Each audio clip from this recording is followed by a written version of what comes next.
Hello, hello, hello, everybody in chat, which is absolutely nobody right now, which is okay. I didn't plan on doing this. This is just kind of a off the cuff type of thing, so we'll see if anybody even gets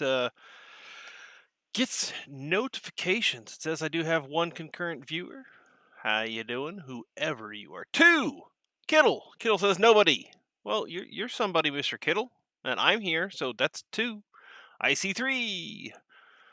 Can I get 4? Oh, back to 2. Fine, fine. Somebody left.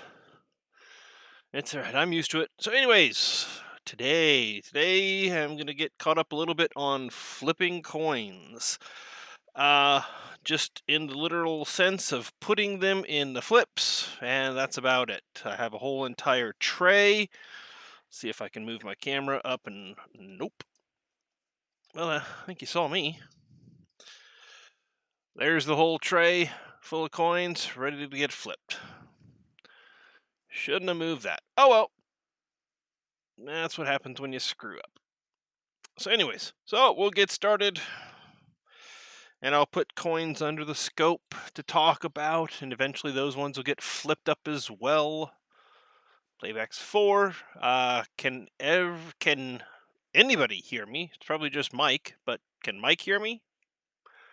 I see it says no one. I just want to make sure there's no issues with volume. I'm basically eating my microphone, and I have the volume up about as loud as I can get it. And we have crickets.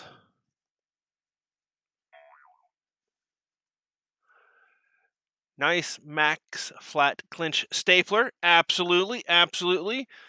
Available if you go to Mr. Kittle's Amazon page. So if we type in this and that, for those of you watching it back later. Hey Roy, how you doing?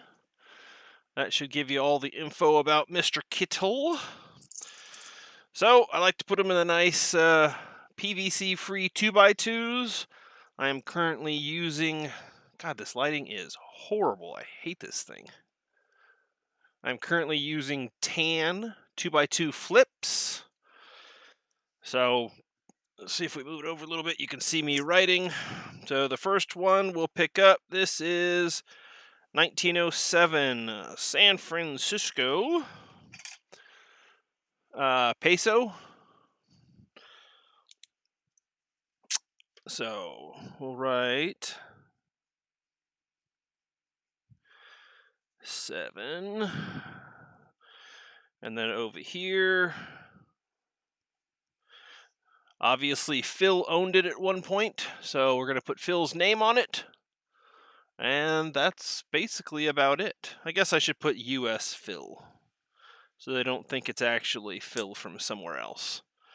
So we'll take that beautiful coin.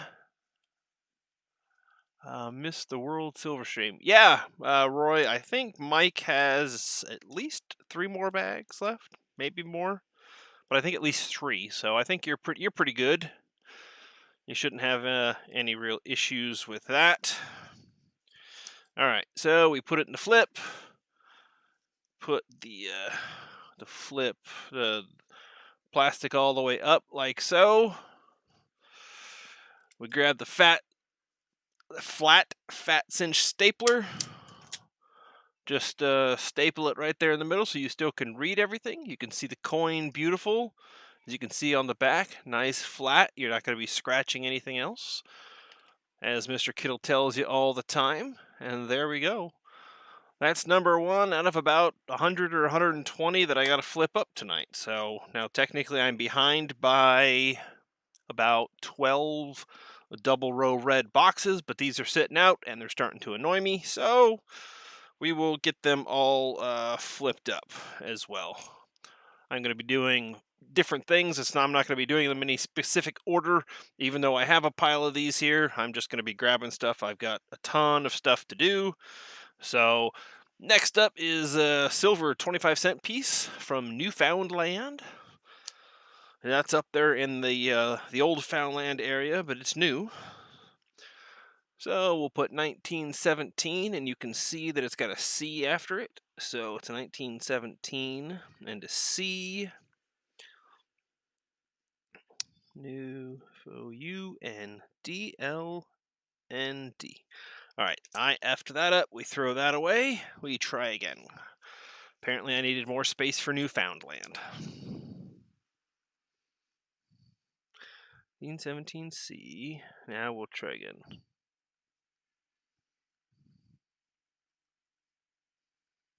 Perfect. So there you go, 1917C, Newfoundland. We'll grab the old quarter, or quatta, as they call it up there in the Newfoundland area. I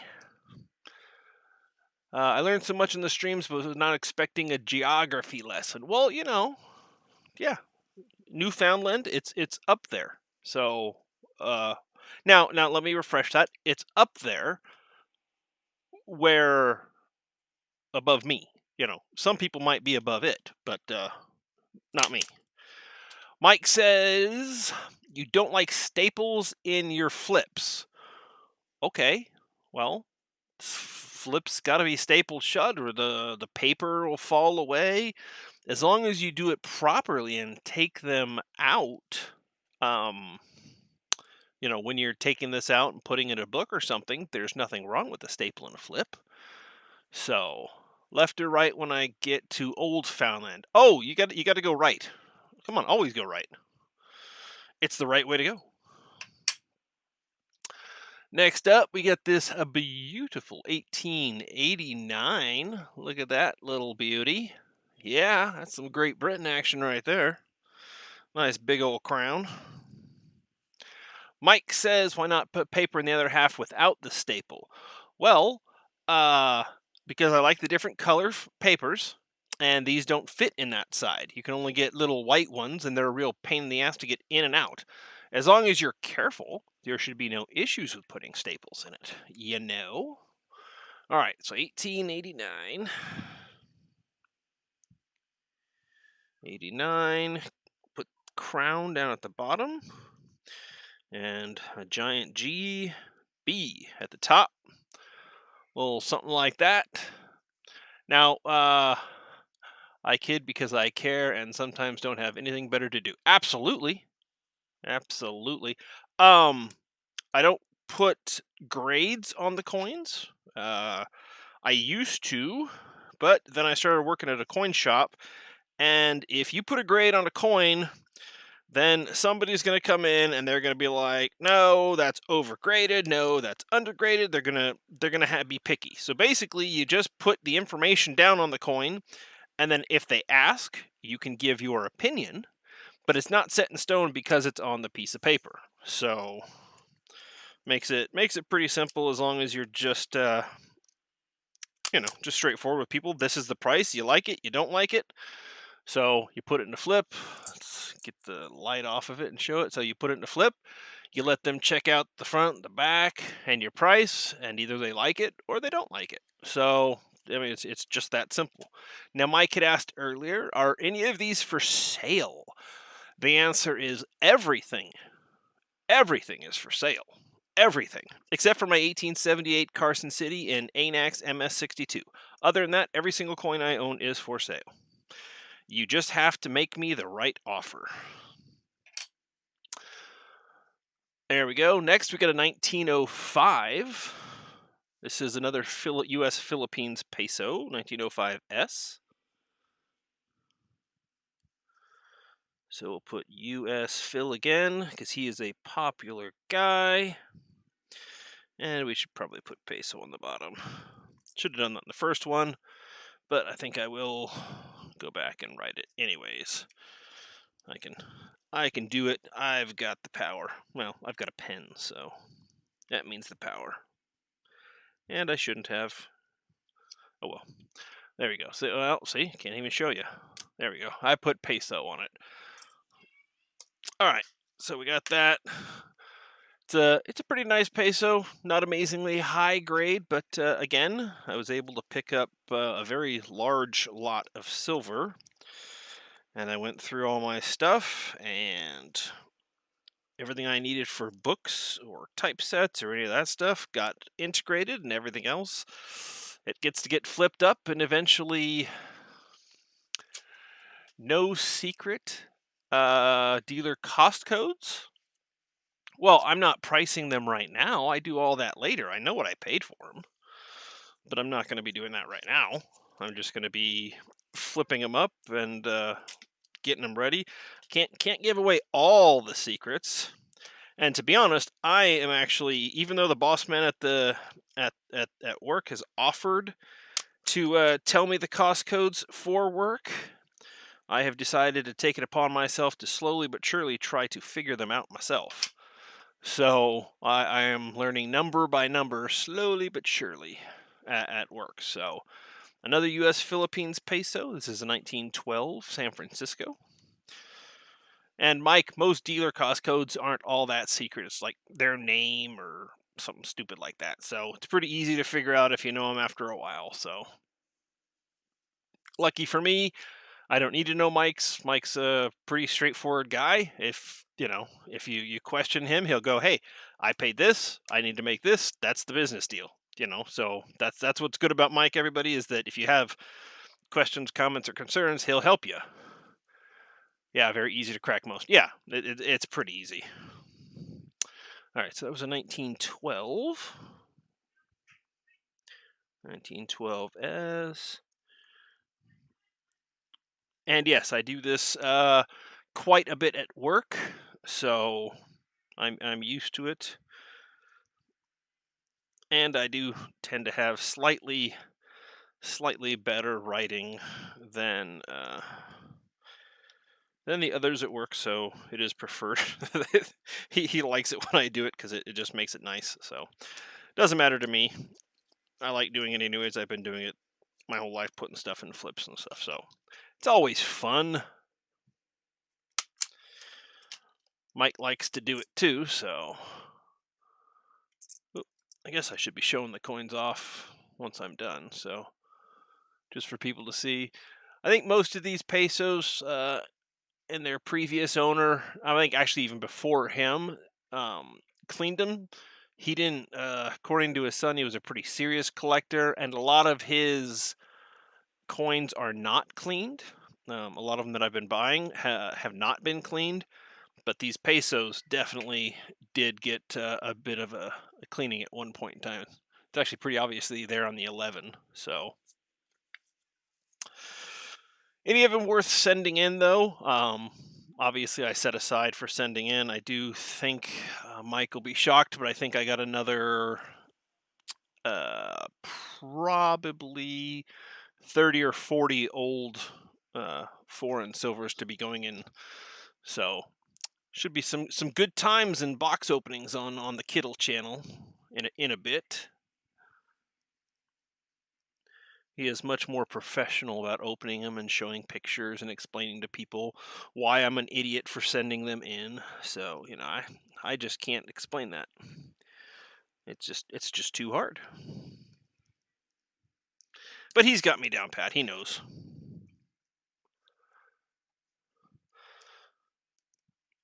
I don't know if anybody's streaming on this fine evening. I know maybe Mike will be doing some gaming later. Maybe he'll pick back up on farming, or now that JW has got what is it, Fall Guys? He can play some Fall Guys or whatever they play. Especially if the Kittle's sister pops over.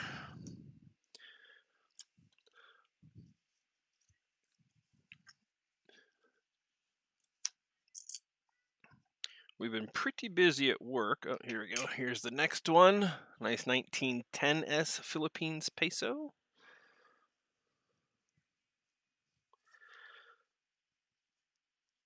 Today, silver dropped what, $1.10?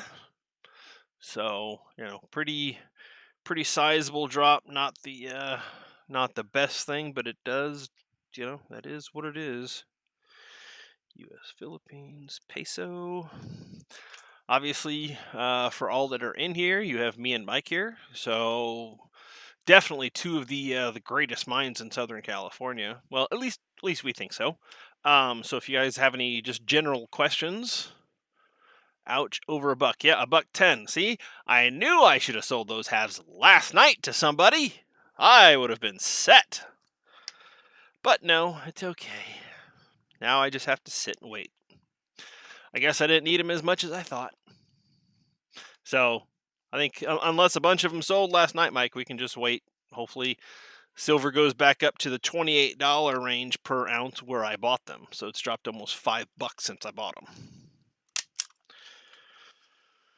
So, sold 1 roll today. Yay! Hello, Vern. How you doing? Oh, that's not focusing. There we go. So as you can see, it's been a bit cleaned, but it's a nice 1910S nonetheless. Yes, I did rhyme. 1909, Mr. Kittle's favorite year.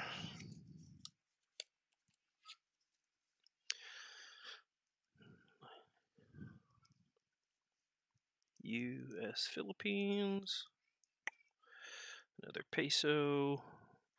After this one, we will get back to something else. We got all sorts of stuff. We got Great Britain, we got Mexico, we got Canada, we got the United States. We got all sorts. I have been just going crazy at work buying stuff. Amazing stuff has been coming in, and some of it's just a bit too hard to pass up, especially when it comes to nice foreign stuff. I am a fan. This one's pretty nice. It does look like somebody might have thumb rubbed the eagle and shield a little bit to make it stand out a bit better. But other than that, it's a nice, like original looking, darker toned coin. How you doing, Tom Anderson, PCGSC? Oh, this is a nice one here. I actually like this one. It appears to be original, I think. So, I passed it. It's a nice 1904. Not an S. This is just a 1904 peso.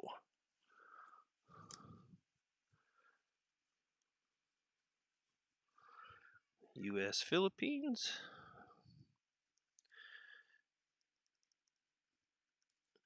Mike needs to get his a bunch of his samples that he has available listed on his website for people to buy, because he does happen to have a very cool sample from the Philippines for his coin company. So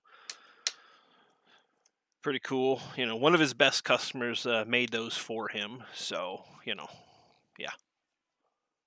Steve, how you doing?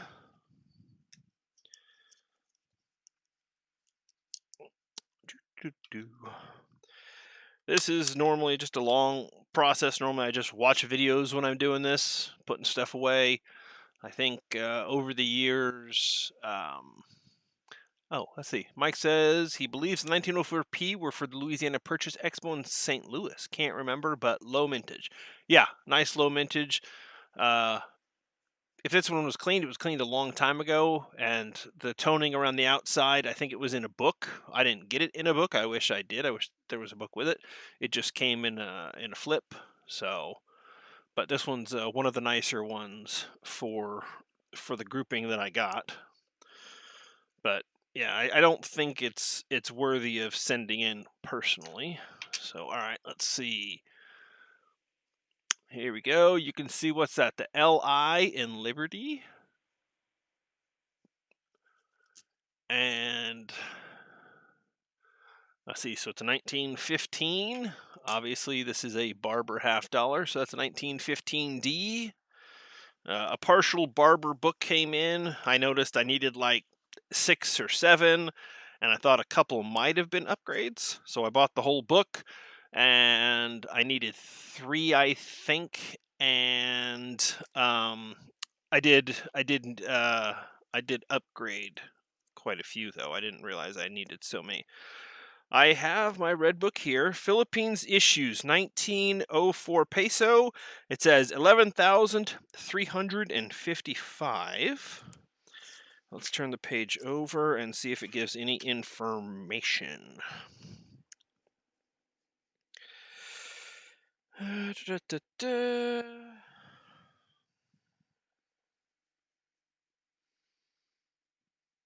No, it just gives information about the Philippines, and yeah, I don't see anything about the information that Mike said, but he tends to know these things significantly better than me, and sometimes better than the books, because he's had quite a few of them. But so just over 11,000. Roy Michael, speaking of coin grading, did you get that square coin back from grading? Nope, I don't think so. Not yet. All right, so 1915D. And since it's a US coin, I don't need to put anything on it other than just 1915D. It basically should speak for itself, anybody who's buying it. I don't need to put where it's from or that it's a $50. You can read that on it, but just makes it easy. Sheena Smith, how you doing? But basically the same thing. Just put it on the flip, line it up nice and square on both sides, so it's not really sticking out. You want it to look, crazy. Still crazy low mintage for US coins should be worth way more. Oh God, yeah, I know 11. Yeah, only 11,000, and it's what do they have it in the book in the condition that I have it in? I guess mine's probably an extra fine, and it says just $110, and that's the red book price. So it should be more than that for something that's only 11,000 made. So, but we just continue on. Let's see what's next. Oh, let's go Mexico. Mexico. This is a 1918 50 centavos. I guess I should probably pop open like a internet browser. And let's bring that down here. Okay, let's go Google. 1918. Let's see, 50, not 59, 50 centavos, Mexico. Pretty sure 1918 is the key. Let's see, 50 centavos, small size, 1918, 1919. Oh God, Mike's gonna hate it. I went to the Numista. It took me to the Numista website. But it's 800 fine silver, and I was just looking for the mintage. I know it's low. There we go. 1918. Only 2,760,000 were minted, as were 1919. 29 million were minted. So, yeah, pretty darn nice. Now it does say here that there is a 1918 over 7 that exists in about 23% of these coins. And I grabbed it with my loupe and I'm looking and I see that mine must be part of the 80% because it is absolutely not there. So still nice coin. Oh yeah, Vern. Yeah, he's he's got quite a few posters if you need, I don't know, 100 or two. Just ask. Yeah, no problem. So on this, we just go 1918. Designation of M, and we go Mexico. Mexico. 50 centavos. So just a little something like that, just so that clear, everyone can read it. And then of course the price goes on the back. I've got the little pricing gun, so I will look these all up at a later date and then put prices on them, and then eventually it's for setting up at a show, or in the extreme case that I ever get to have my own shop. I've always wanted to just be ready. So I'm about 6 or 7 million coins in and ready to go whenever the time comes. It's a lot of coins. That's okay. All right, next. Let's see what's next. Let's grab a peso. Oh yeah, that's a cleaned 1923 if I've ever seen one. So we got a 1923.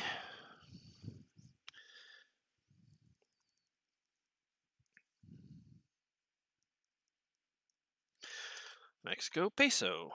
So there we go, just like that. Shouldn't need any more information than that, hopefully. So, Capital Currency, hello everyone. Just wanted to stop by and say hi before I hit the sack. Well, thank you and have a good evening, Capital. I appreciate you coming on in. Oh, Jack Galliman, how you doing? Didn't see you. A lot of people use the gray sheet. Yeah, we use the gray sheet at the store. I always have the month behind, so I get that one from the store after the store gets the new one. Always good to have, though. Again, it's more of just a bit information. It's not always set in stone. Some things, even in the gray sheet, aren't proper. So here's a 1908 U.S. Philippines coin.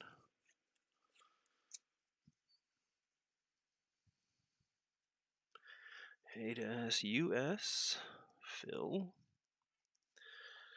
And what's that? It's a peso. Let's see. Oh, Vern's gonna be wanting one. Excellent. Make sure you get all the stickers and the dong and everything. I mean, everyone needs Kittle dong, so. And since he's one of those few people in the world who has two dong available, you got to really take advantage. I don't know any other YouTubers that have two dong available that they, give away freely. So.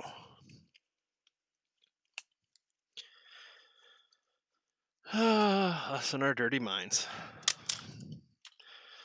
So, again, I think this one you can see it's been cleaned at one point.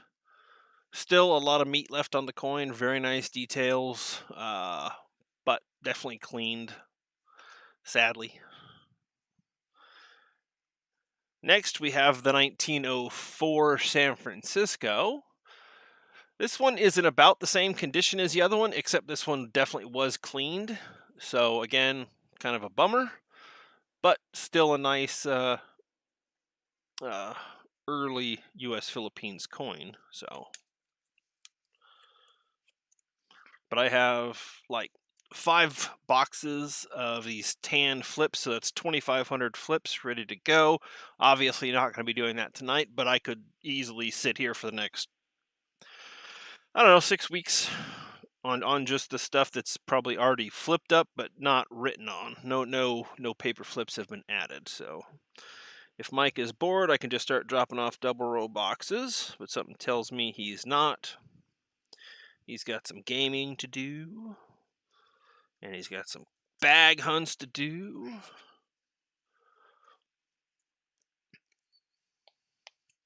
I don't know if New Line's in here, but the other night, New Line, if you're watching this at a later date, you had asked me for some Mercury dimes, and I said, hey, shoot me an email. We got $50 face value, and you never sent me an email. But because I put it in chat in Mike's thing, and Mike's gaming channel, I actually did get an email from somebody else who's interested in Mercs. So if you don't want them, it's fine. It doesn't bother me at all. We have them at the store. They're available. I don't want to hold them up too long at the store because they could be sold. But there was another person interested in buying some as well. So if you don't want them or you don't want all of them, just say so. No big deal, and I'll make sure to get them out. Or if you just want $10 or something, same thing. So that goes with anybody. If there's anything specific you need, you can always ask me or Mike. Between both of us, we can get just about anything, I would think. Sometimes it may be pricey, but we can. Spiked Head Die Crack, how you doing? Popcorn and Pop, how you doing? Yummy, yummy. Next, we got the 1903 U.S. Philippines coin.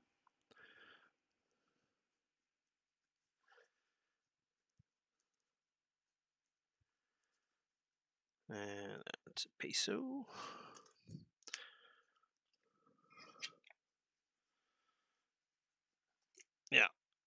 In case you don't know, that's what the obverse, or I guess technically this would be the reverse. They say that the side with the date on it is something that's supposed to be the obverse. So this technically should be the reverse, but it's quite a beautiful thing. And there you go. Now this one again was cleaned. I'm going to assume it was probably because of these spots, but the spots are probably a bit of corrosion that actually got into the silver and kind of took it over a bit. And a basic cleaning is not just going to take that away. A nice coin. Again, still quite a bit of meat left on these things. These are probably all at least extra fine coins. It's just too bad somebody felt it necessary to clean these. How many ever years ago they cleaned them?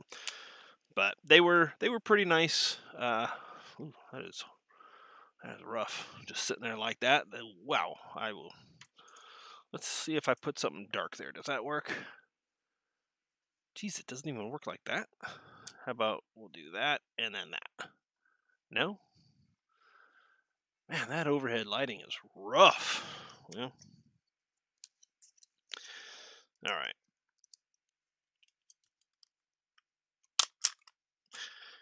Again, let's do this wherever I'm at. We'll go over here. Kittle. If you want to go check out Mr. Kittle, his YouTube, his website, his eBay, he's also got a gaming channel. And if you go to, I think, almost any of them, you can get a link to his Amazon for this fine flat cinch stapler, Max. This is the big one. I have this one here at home. This has been my old trusty one here on the desk. As you can see, it's basically rock hard rubber up top. This has been here for like 10, 12 years. I have one in my car that's the mini version. And yeah, it is really bright. Hold on, let me see about turning off the light. Hold on one second.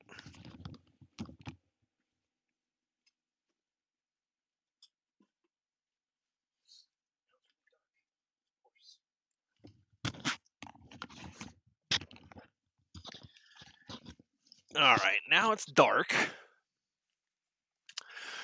But I might be able to fix that by making that small. How about that?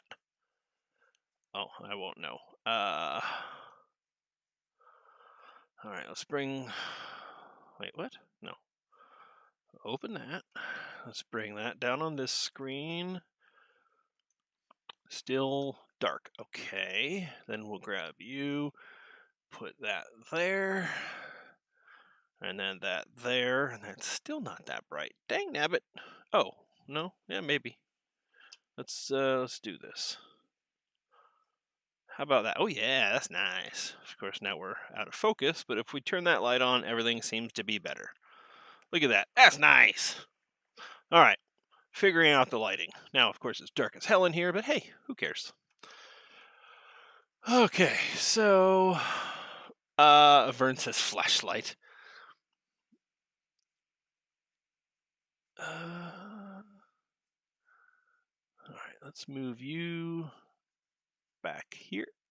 Come on, you. All right, if that goes there, I had everything set up, but it just didn't want to work. All right, now we'll do that again, and you can see everything beautiful. Okay, so next up we will do this coin then. This, ooh, that is, wow, that's out of focus. Other way, there we go. Another 1915 Barber. As you can see all the letters in Liberty, the L, I, B, and then half of the E, R, and T, and then the Y is kind of dark, but it is there. So not too bad for that. And that's 1915S. Beautiful eagle on the reverse. So sorry about the lighting issues. I will, eventually get it figured out.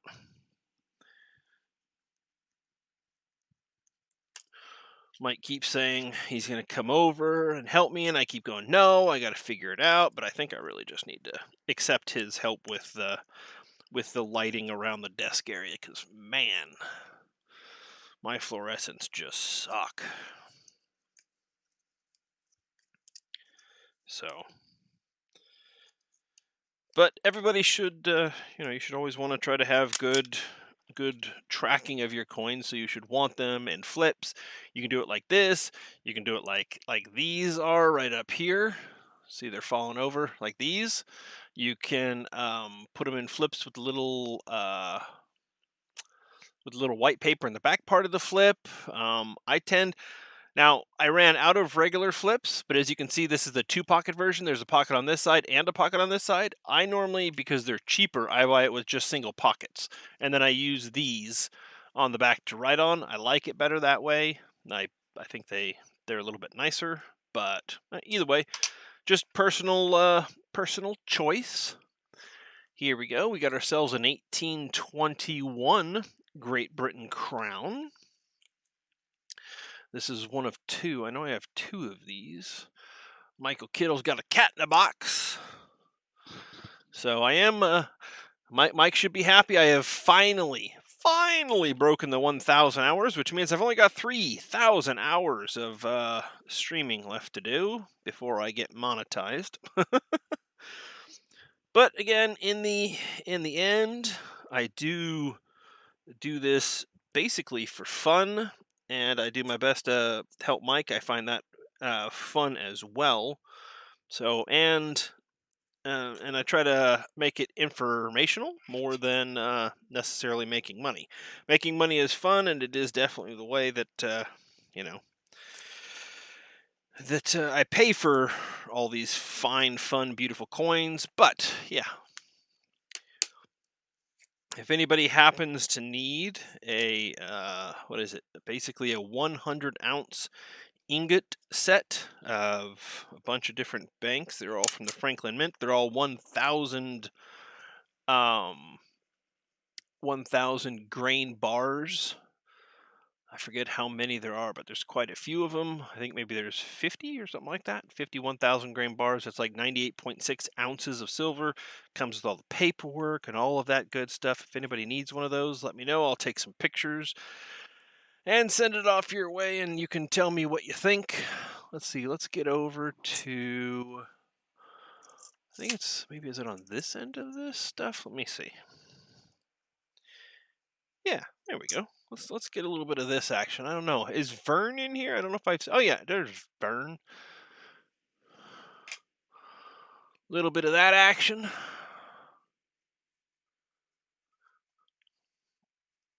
Hopefully everybody knows where that's from just by looking at it. If you don't, you can certainly guess in the chat. They do have a beaver on one of their coins.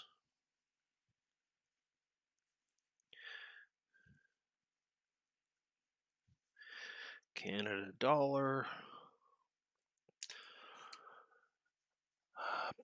See, Vern says here. Ben Boxprez, I don't. Oh, he's Spike says, a cent for your thoughts. Hello, son. How are you doing inside the house? Hopefully you're doing fine. I think they just finished up dinner and then some game time. Tried, COVID still here. Coins from Canada. That is correct. That is a Canadian silver dollar from 1949. And as you can see the flying goose here in the pile there. There's the goose, 52, 53. It's quite a stack. I guess I can bring it over. It's quite a stack. It's probably 40 or 50 Canadian dollars, maybe 40. Just keep stacking it up. So some of them are even just the smaller dollars, but most of them are these old silver dollars, as you can see. And a couple more on the end. Let's see, what are these buttes? These are, oh yeah. These are super nice. I guess I can do these next. And then we'll do some more Canada. Not the not the Caribbean. That was my guess. Small beads on $56. Oh, I have no idea. Let's see. That's 50 on top. It's probably at the bottom then. 51, 50. Is that the 56? Let's see. Nope, that's the 66. Close. 65, 64, 55, 60, 59, that one, 37. That's a nice early one. What's the percentage of silver? Are these 800 fine or 925? I forget. That's a 36. Let's see. 46, 38, 39, 35. I don't even know if I have a freaking 56. 50. Seems like I got them all, but that's only because these are duplicates. I've already got all the rest. 57. 56. All right. Small beads. Small beads where? Archaeology Mikey, hey, I had homemade sloppy joe and fries for dinner. Nice, man. I'm a digger of sloppy joes. Small beads. Is that around her neck? I'm assuming, is it around her neck? Somebody help! No, I don't even see beads. No beads around her neck. Are you thinking maybe this is a penny or a nickel or something? Because I am not seeing beads anywhere on this coin. Nobody? Anybody? Help? Well, we'll move the that one out of the way, and we'll put the 56 in place, and yeah, you guys can see what you see. I don't know what you're looking for. Beads around the rim. Oh, those are denticles, but okay. Google small beads on Canadian dollar. It's around the edge. All right, let's look. Let's look. That is why I have Google open. All right, 1956 small. Oh, how about a space there, bud? Small beads dollar. Canadian $1 coin major varieties. Let's see, there are 2 reverses for the 35. Excellent. There is double HP as well. 45, 46, 47. Gee, how many crickets? 53. Okay, then it goes to 57. Why didn't it even show me a 56?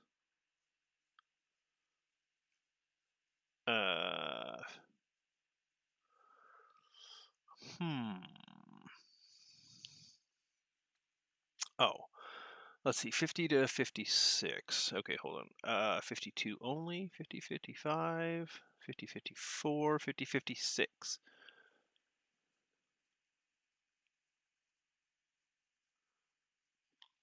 I'm going to have to find a different page. That one's not helpful.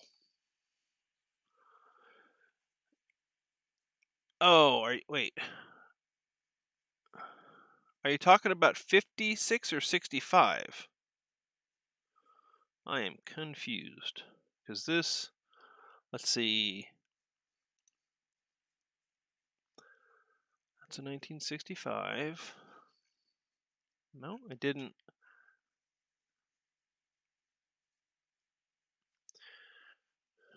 Huh.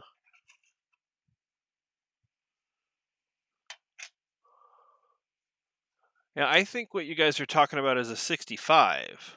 Because according to the picture I'm looking at,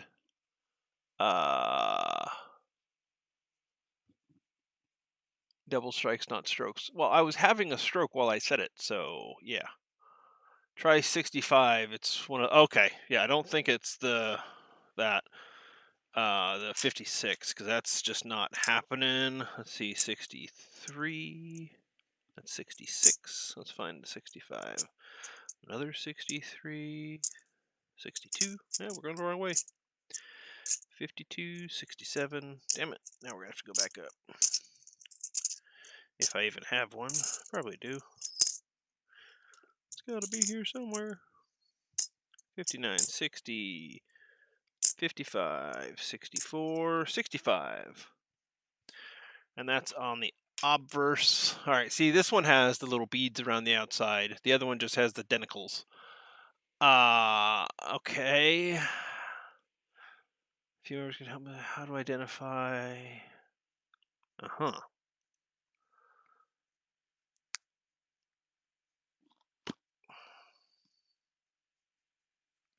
Small beads, blunt 5, Canadian dollar.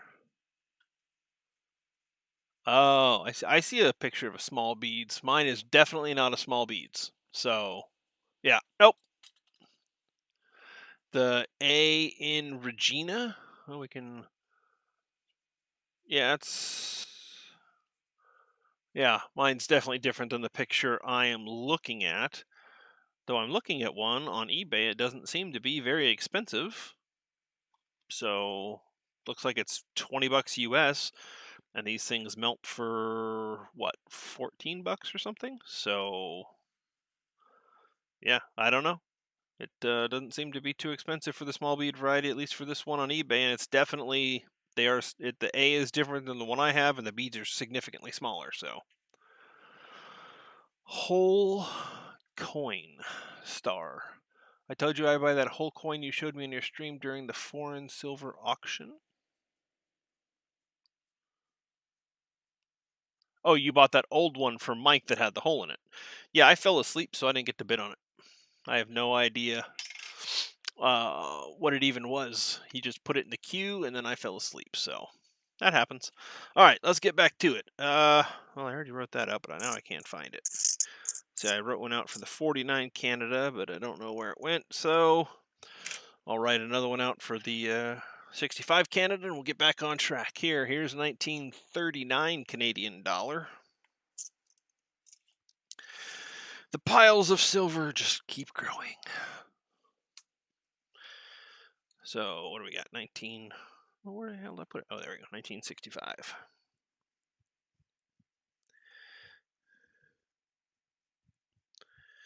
Canada dollar. Or doll hair, as Mr. Kittle tends to call him sometimes. Yeah, no stroking out on this stream. Not going to happen. Heart attacks are welcome, though. I do every now and again. Silver dollar has a double struck goose that is rare. Now, I will let you know, Mikey, just to be straight up, I am very similar to Mr. Kittle. I do not look for all of the varieties in a lot of the foreign stuff. I flip it up. It is what it is. I sell it as it is what you see it is, and if you get to cherry pick me, you get to cherry pick me, and that's fine. I didn't pay for it as if it were that special coin. It just is what it is. So, yeah. All right, here I found that 49. I'd already put it in a flip. No wonder I couldn't find it. I was looking for it loose. We'll staple that one, and then we'll do a little bit of Mexico again. Show off some of these really nice old Mexico pesos. We'll get back to Canada. These are quite beautiful Mexico peso from 1913. I even sound like Mike. Well, we have spent the last decade working together with three coin clubs, 3 coin shows. He's a dealer. I do have quite a few coins with him because he's one of the best dealers I know. He tends to get good high prices for high quality coins. Sometimes that's hard to do, but he's got a good stream of customers that like some of the higher end stuff. So he's definitely a good person for that.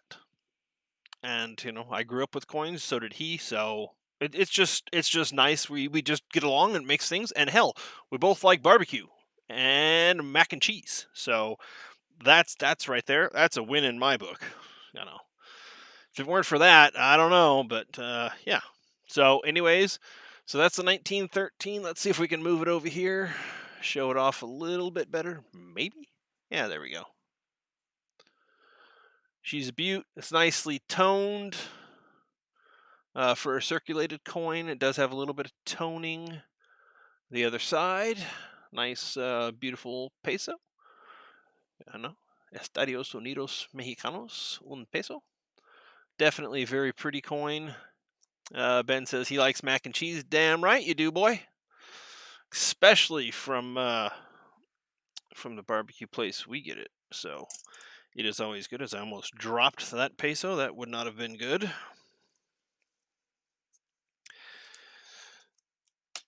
So if anybody, again, if anybody sees anything that they happen to need, you can always make Wood Ranch. That's right, Ben. Thank you. You should go through some of the Canadian silver dollars in the foreign silver bag for the auction. Oh, I should throw some of them in. Well, I can't do that because the whole point of Mike's stuff is that's how he bought it. He bought it by the kilo from those people. So if I say that, hey, yeah, here, Mike, put this in your bag, well, it's not going to be the same as like a surprise because he has no idea what's in those. He just weighed them out so they were at least equal weights. So it just, yeah. 1913 Mexico peso. So, but yeah, if there's anything you guys see, you're more than welcome to throw out an offer. Um, Probably not going to do any auctions, but if you want to do a proper offer, that would be fine too. That would be fine, not fine too. That would be fine, and then I will either say yes or no, and yeah. So, how you doing, Hector? How's it going? All right, next we'll do another one of those beautiful Mexican pesos.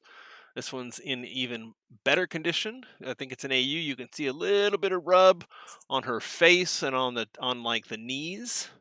But this is a really nice example of a 1910.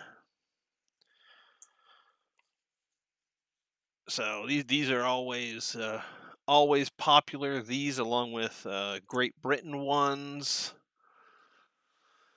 Oh, something's telling me I got a Great Britain book somewhere as well.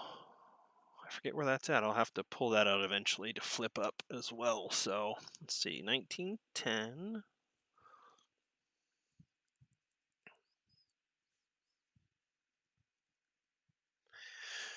Peso. All right, we'll take that out of there, bring it over, see if we can't show it off a little bit. Focus. Maybe, maybe not. It just doesn't want to focus. All right, focus on that. Now focus on this. Or not. That's a bummer. I am not a fan of this camera. I do need to eventually get a better camera. There it goes. All right, so there we go. Now it's focusing. That's the obverse. Or is this the obverse? Who knows? Probably this. So, how much do you need on that 1910? Ah, see? Let's see, hold on. I found my first coin that my grandfather gave me 51 years ago when I was 5. It's a dealer's coin aluminum. That's kind of cool. See, that's like the one coin that I won't get rid of. I actually bought from my grandma, and it's just, and I sent it into ANAX. It was the first coin I got graded when I was like 16 or 17. It was awesome. It happened to be an 1878 Carson City, and it's like the one coin. I will empty my safe and sell everything else out of the safe to deposit box and everything, but not that coin. Now, once I'm dead, doesn't matter, but that one coin is my memory. So, and back up to Spiked Head Die Crack. How much do you need on the 1910? That is up to you to make an offer.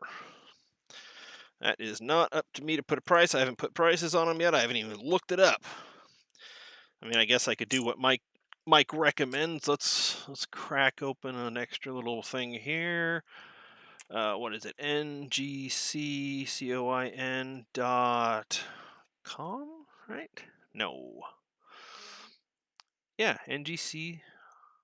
Oh, I typed it in this. I'm an idiot. Resources. Ba, ba, ba. All right, Mike. Where's it at on their website? Census price guide. Oh, WorldCoin price guide ought to be it. Right? Yes. Whoops, 1910 MEXIC Mexico peso. 10 peso, 5 peso, peso. There is the one. Let's see. Melt value is $18.45. Actual silver weight 0.7859. Fineness is 0.9030. This is probably okay. 1910. There we go. 3,814,000 were made. This is an XFAU coin, definitely. In XF, it has it at $50, and it doesn't have any prices until it gets to mint state 60 at $200. So that's a $150 range. So yeah, it's quite a bit of a range in there. So Mike Spike Ted Dicrack says he's gonna go look it up. All right, you go look it up, good sir. Vern says, "Yep." What coin book should I get for Canadian, Australia, New Zealand, and Mexican? Are you talking about coin books for storing the coins themselves, like Dansko's, or are you talking about for information? If you're talking about for information, I would get the Krause publication book.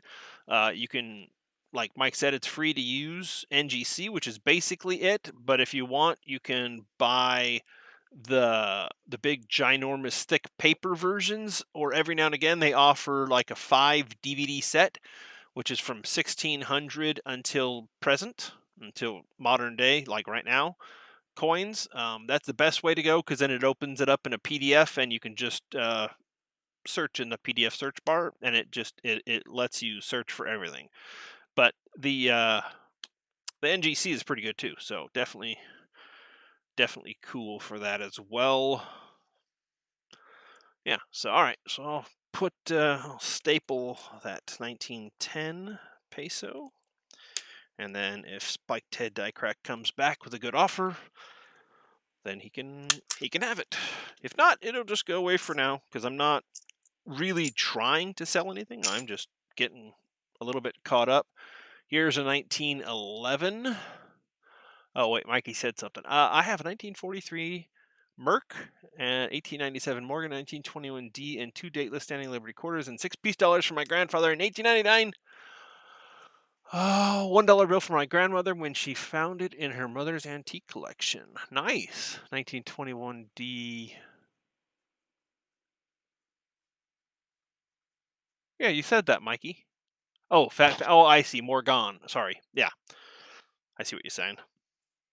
I was wondering. I'm like, you said Morgan dollar instead of peace, but yep. Looks like Ben is going to bed, or he's telling the bot to go to bed, or because my bot does not shut up ever. At one point, I put it on like automatic for a bunch of stuff for when I'm streaming, and then I always forget to take it off of that. So, 1911. Oh, screw that one up. Got to get more papers. That's the best part. If you mess up, you just throw it away, get another one. Always got to have a stack. Thank you. I'm surprised there is not a Canadian Red Book. There is. There is a Canadian Red Book. I don't know if it's up to date, but there definitely used to be one. There used to be a Canadian book. Autocorrect changes it, so I just put a space. Okay. Oh, he was just saying I was saying the bot did a good thing. Oh, okay. No, it's not past his bedtime. It's only 7:43. It's because of autocorrect. Yeah. All right, 1911 peso. Mexico peso.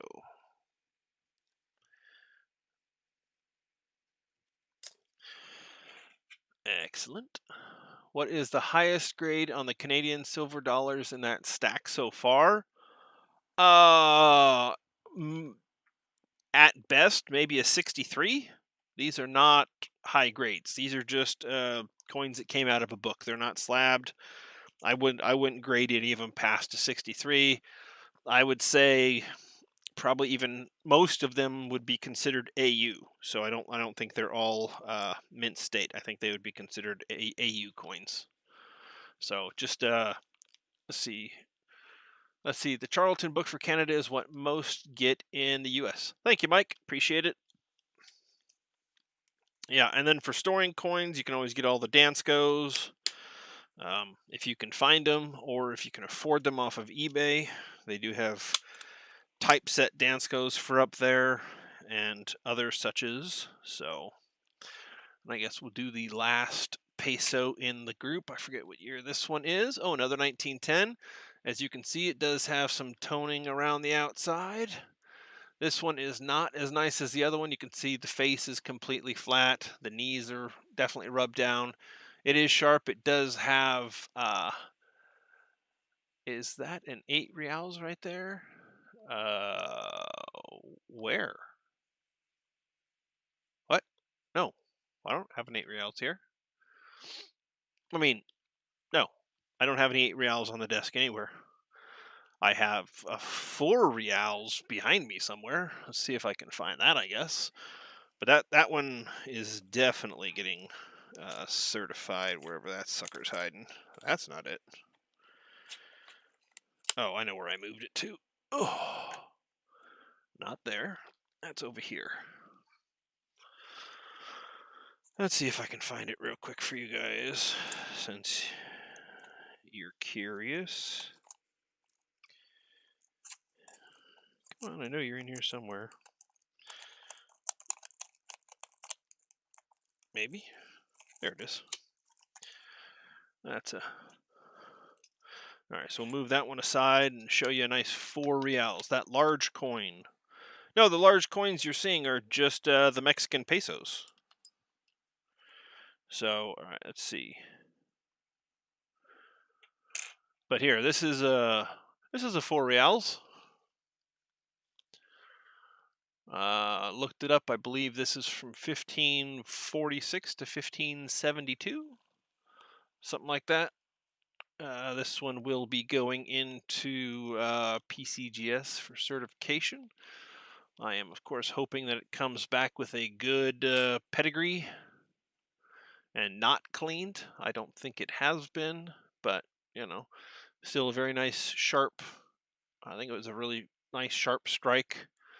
So, again, another amazing thing that walked into the to the shop is stuff like that. So, it always blows my mind that that type of stuff walks in, but yeah, a nice coin like that from the 1500s that's survived all this time. It's like, wow.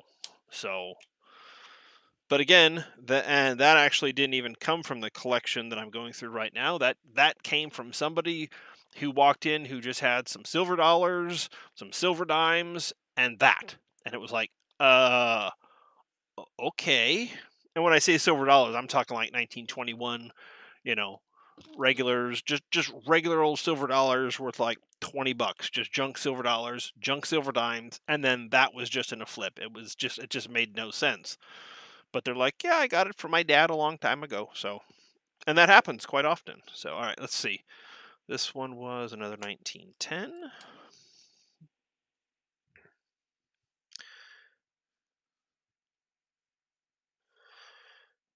Mexico peso. Excellent. Okay, what's the lowest you will go on the first 1910 shipped? I told you, you have to make an offer. It's like offer up, but not.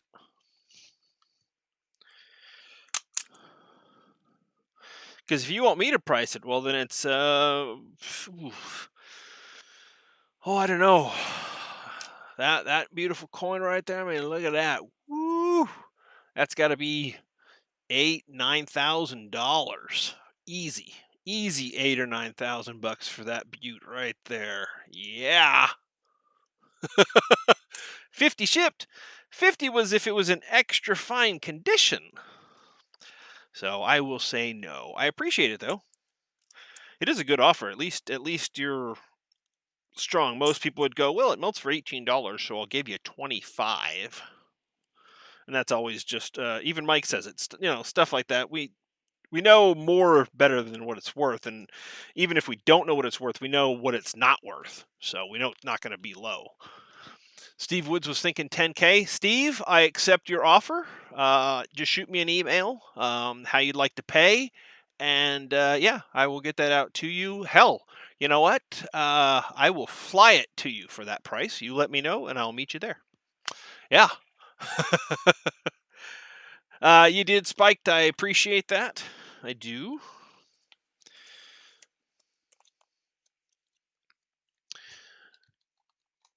All right, next, let's get back to doing some Canadas. They're starting to pile up, and they're in the way. So here we go. Who's playing with Dong? Oh, you're paying with Dong, not playing with Dong. Oh, I read that wrong. How you doing, Rende? Well, I've been going for an hour and 5 minutes, so if I have no real plans for the evening, I was just getting on here because I didn't really see anybody doing anything. Sometimes Mike gets on a little earlier, starts gaming, so I am having fun doing this. But if you guys are going to get a gaming thing going, um, I can keep doing this and watch you guys game on the other channel. So don't not start up a gaming thing because you're worried about me. We can all I can get the gaming going in the background and everybody can hear you and you guys be playing and I can just sit back and enjoy and make flips and stuff and talk as well. So that would be pretty cool. Canad. I can spell Canada, I swear. Canada doll hair. But you need the watch time. I do. That's why I said I will still stream, but they can play on a normal basis. If I'm playing Minecraft at night and they're already going, I just sit there and enjoy playing Minecraft, listening to them all. So it makes my evening, relax because it's fun. That's why a lot of us watch it, because it's enjoyable. It's fun. Flipping up coins can only be, so much fun. There are limits. So normally Alfred R would have popped in by now, but I haven't seen him. So he's our up north expert. He would be the one actually to answer a lot of our Canadian questions. So I do want to, let's see, hold on. I want to put a link in. Let me see if I can find it. Amazon.com. This is for Mike. Once I find it.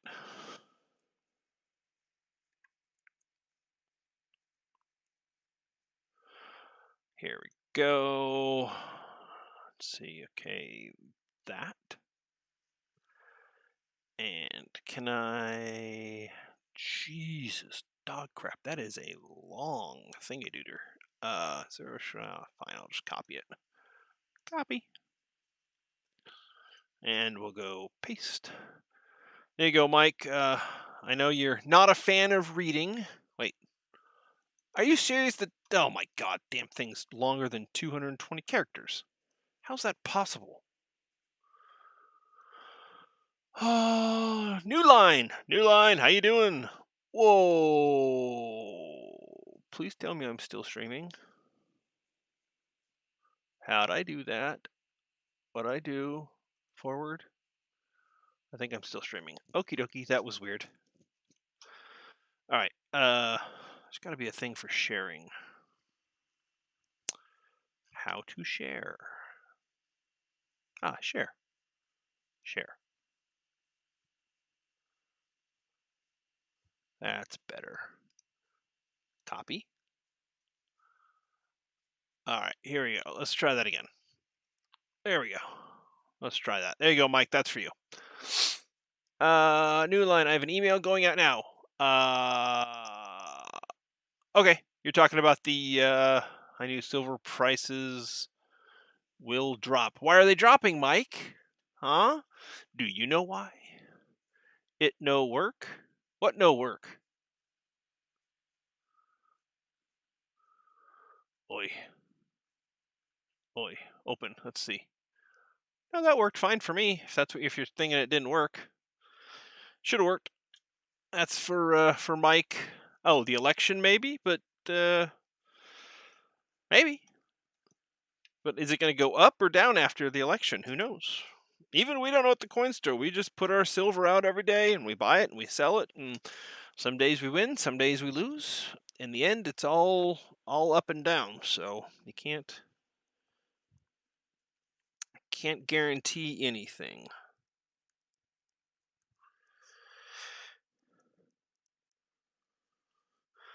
But if anybody needs 15 gold eagles, they can swing by the shop. I'll have them tomorrow morning for all of about 3 minutes.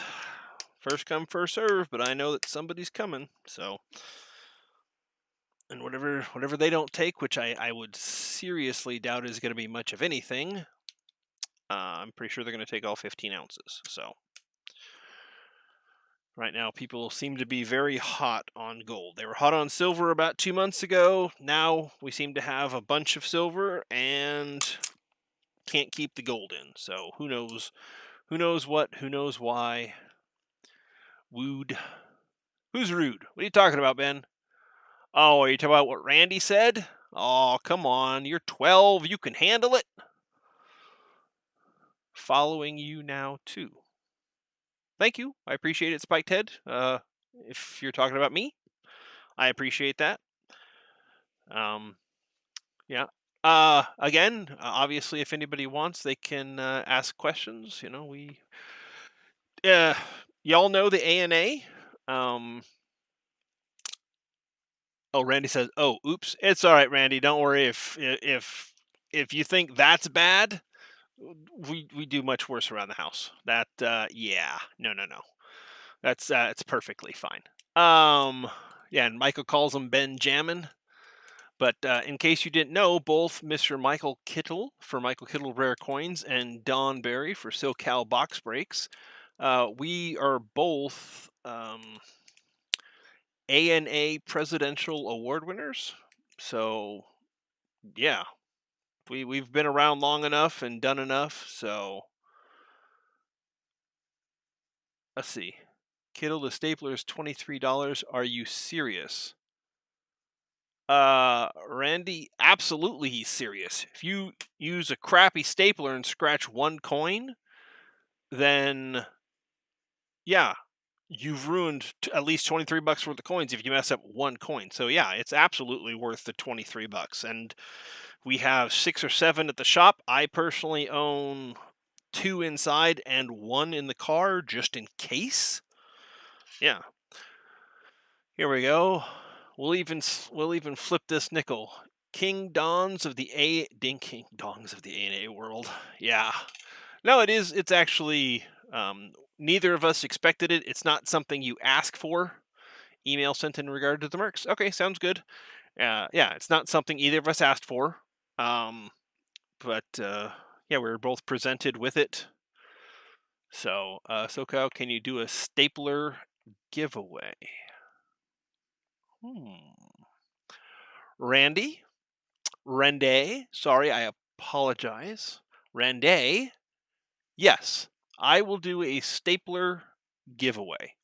Let me, it's not going to be right away. I am going to order some through the shop because I will get a discount there, less than on Amazon. So I actually get a really good deal. So I will order those. Yes, sweetheart. Did you get tattoos? Excellent. I love it. Yes. Okay, you going night-night? No, just a hug? Oh, thank you, sweetheart. I love my squeezes. Oh, thank you, baby. All right, don't forget to take in the dog. Right, Luna? Go. So, all right. You don't have to call me sweetheart, though. Well, you know, sometimes, Randy, I just feel like it. So, you know, there's that. All right. So, anyways, yes, I will get some staplers. I will order those tomorrow. We don't have any major orders going in, so it might be a couple weeks before before I get them. Let's see. Last time he checked Transline, Amazon was still cheaper. Double check. Oh, I'll double check. But last time I checked, which was a month ago, I thought about getting another one because this one at home is acting up a little bit. It was $5 less than Amazon, so I'll look. But have you seen my stapler? Yeah, looks exactly like mine. And Ben's looks exactly like mine since he uses my stapler. So there's that. This is basically all throughout the whole family, all the projects we use a flat cinch. It uh doesn't have to be a regular stapler for your regular everyday stuff. Anyways, I keep messing up. That's a 54S. Let's plug that in into the paperwork and staple it.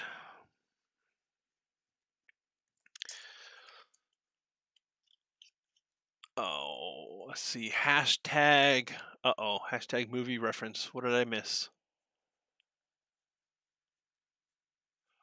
Oh, I'm a dumbass. I should have gotten that. This is some serious stapler talk. Yeah. Do you have enough pieces of Flair new line? Exactly. Yeah. Because that just appears to be the minimum quota. You're going to need to step it up. Can't have that here. Here's a Newfoundland 20-cent coin. Now I want a better stapler and want to watch Office Space so much too. Kittle Sister, if you don't have it, I'm sure Mike would be happy to do it on Bootleg Cinema. I'm sure he has it.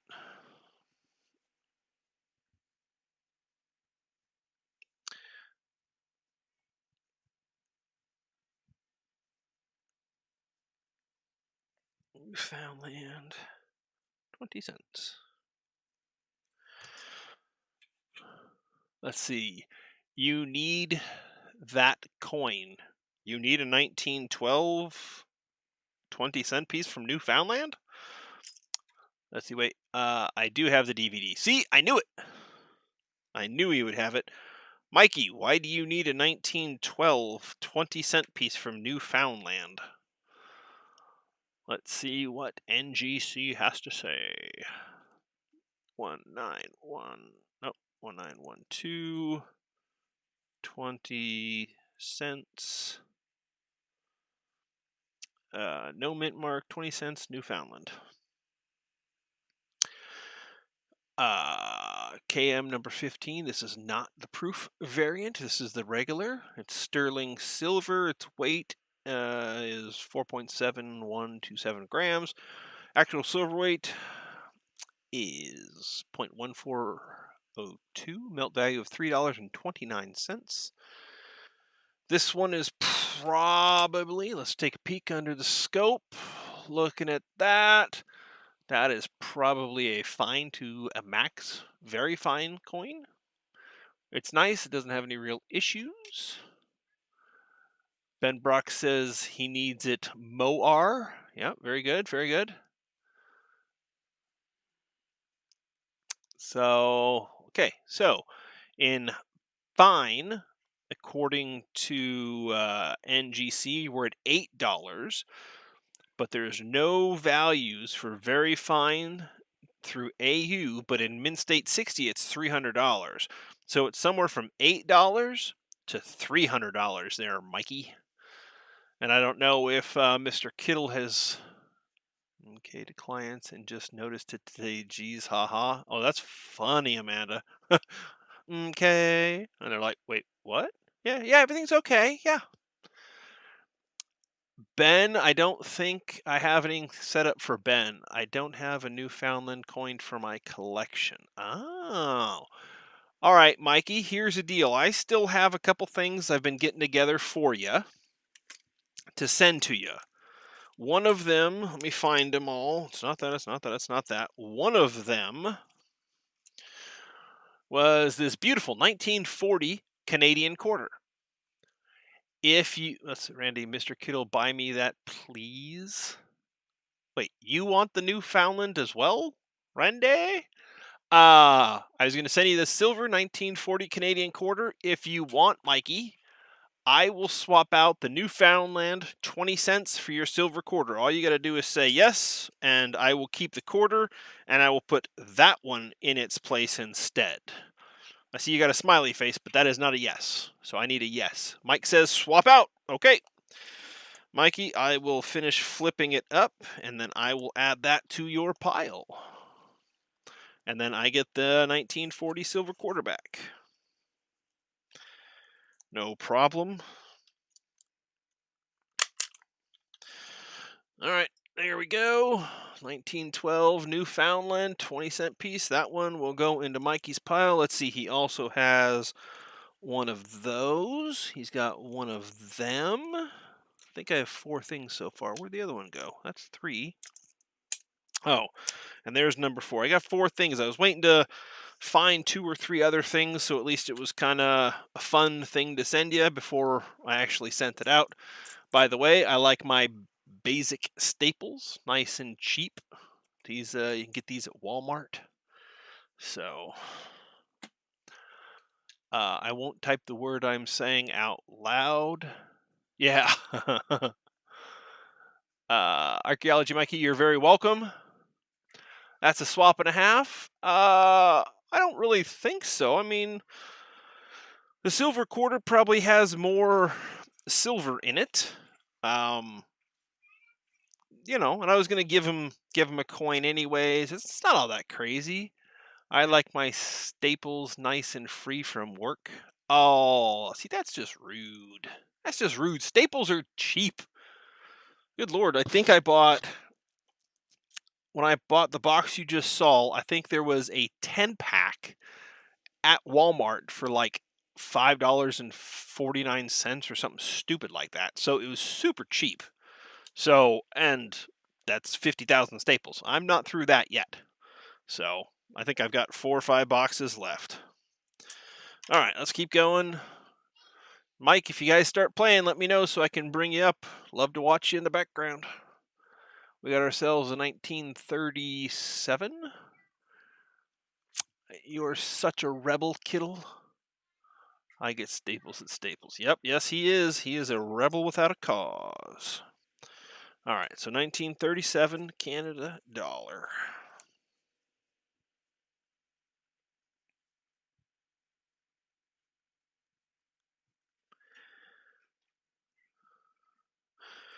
Canada doll hair. There we go. On the flip, we'll shove it in the flip and put it away. Oh crap, it's already 11 p.m. Are you going to do Fall Guys, kiddo? Yeah, Mike, are you going to do Fall Guys? Come on, man. Start that crap up. I'll put you in the background so that I can sit here and do this.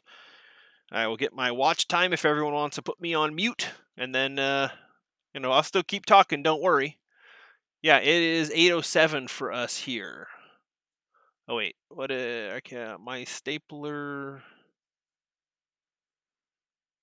My stapler store doesn't even have the small staples, and I broke my small staples in half. How do you break your small staples in half, Mikey? How you doing, SMAC? I'm confused. But that's what Amazon is. Yeah, I get staplers at Michael Kittle's Amazon site. Yep.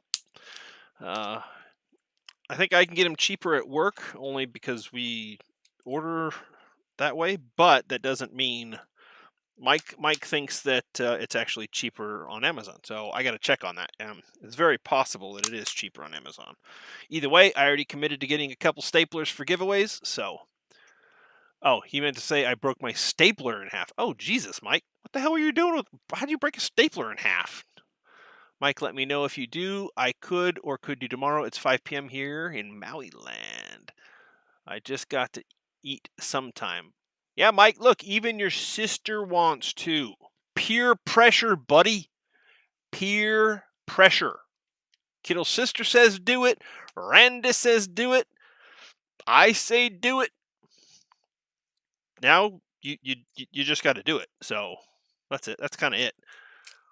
Oh, the staplers get stuck. Well, then you're definitely going to need a new stapler, Mikey. That's all there is to that. Here is a beauty, 1951 Great Britain. This is their proof-like crown. It is not the proof. Whoops, I moved it. This is not the proof. Oh, Mike says he's doing it. All right, everybody. I don't want everybody to leave, but it is okay. I do not mind. I will admit he is definitely much more fun to watch than I. And I will put him on in the background if I can figure out how to open that up. That one? What the hell did I just do? I thought I picked that one. No, not Xbox. That.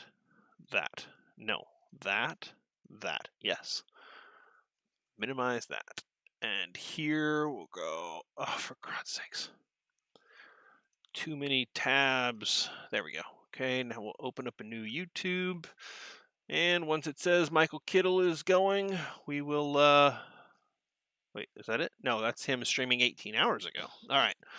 I will turn it on in the background and we can all listen to Mike while he plays, while I flip coins and talk to you guys. So, I won't copyright claim you. Well, it's okay. You can if you like. I will just fight it saying I am doing commentary over what you're doing, which is perfectly allowed. I am allowed to do that. So, Mikey says he broke 5 staplers this year. Mikey, I have dropped my stapler 50 times from countertop height or higher onto carpet, my hardwood floors, onto the concrete in the garage where I do most of the work. I'm not quite sure what staplers you're getting, but if you're breaking 5 a year, you need to get a better stapler.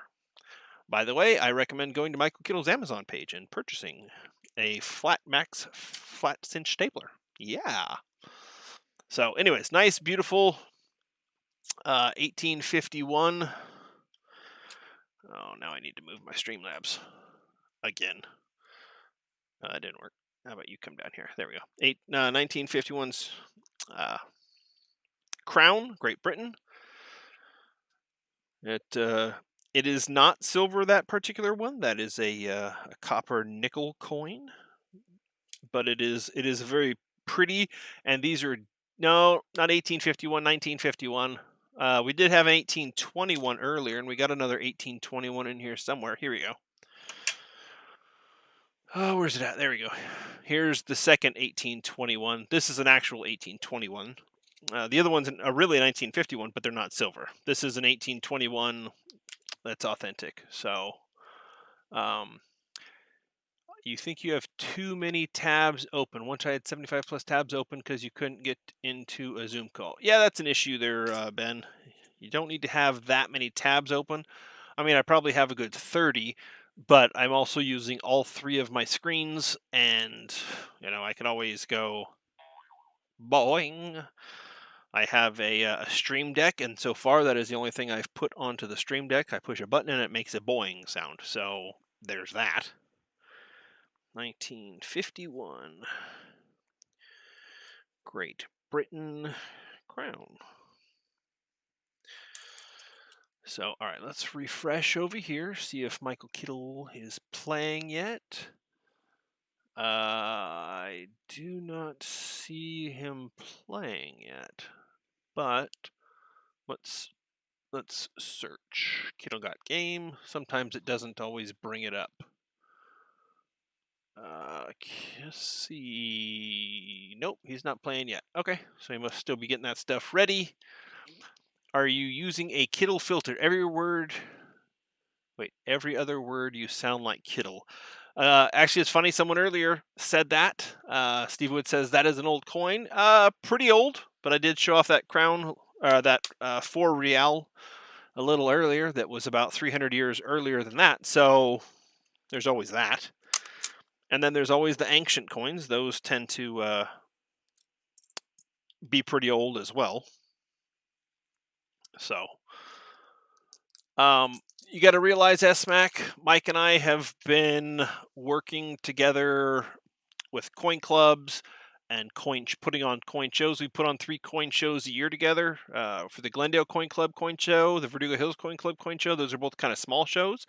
But we also put on the Numismatic Association of Southern California's Golden State Coin Show for here in California, and that's around 55 tables. It's a pretty decent size show. It's not huge by any means, but it's pretty decent size. So we are always having to deal with dealers, and we have to work together. So always doing that. We obviously talk about coins all the time, and I'm sure we do sound kind of like each other. So let's see. Mikey says, I have a few ancient coins and ancient silver coins. All right, Mikey. Well, the next one you got to get is an ancient gold coin. We did have one of those come into work recently. I actually don't even know what the boss did with it. So, yeah, probably just put it in a flip and set it aside for the when we start back at our bid boards. It'll be a nice, awesome coin for people to bid on. So, yeah, but they come in, everything comes into the shop. It just blows my mind, We bought in the last week. We bought and sold 135 ounces of platinum just within the last week. All 1/3 ounce platinum coins and 1 ounce platinum eagles. So it just again, today, just one customer brought in 15 ounces of gold. And like, here you go. So, it's always fun working at a store. You never know what is coming in. So, and then there are times when, the days are slow and you get caught up on, flipping stuff up or all that good stuff. ROWN. But a lot of the times it's just, it's busy. So, it's super, super fun to work at a coin show. All right, let's see. Let's refresh, see if he's playing yet. It's got to be on by now. Kiddo got game. He's live. Oh, what do we got? Hump D. All right, here we go. We'll put him on in the background. And you guys can hear him, but if you have him up on another stream, you'll be able to hear him there. I will keep track of my chat just in case, but we will have him in the background, and I'm just going to keep going along, flipping and showing off coins, because eventually maybe somebody will watch this one day down the road. I do appreciate everybody who is still staying, at least having it run in the background. I do appreciate that. I could definitely use the hours. So here's that 1821. Next, we got this. We got this as 1 shilling from 1898.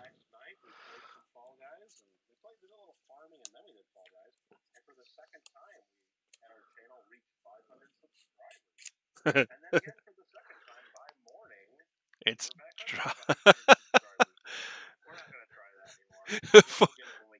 497 subs. That's the second time Mike has reached that. That's funny. Don, what current series of coins do you collect?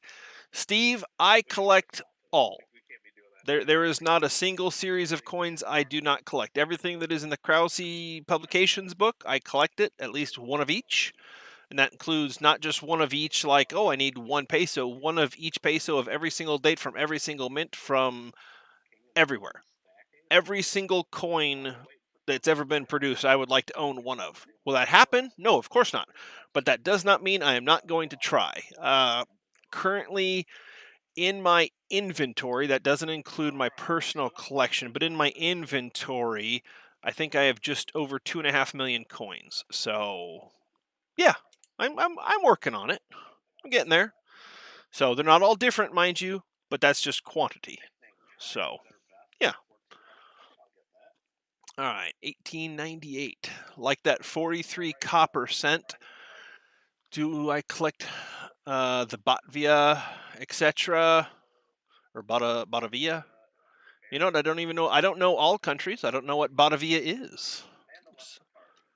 Oh, Amanda, what are you doing over there? Leaving the party. Let's go here. Let's go home. Let's see what Batavia coins are. Batavia, Batavia coins. Oh, a triangular silver coin, Batavia shipwreck. Well, that's kind of cool.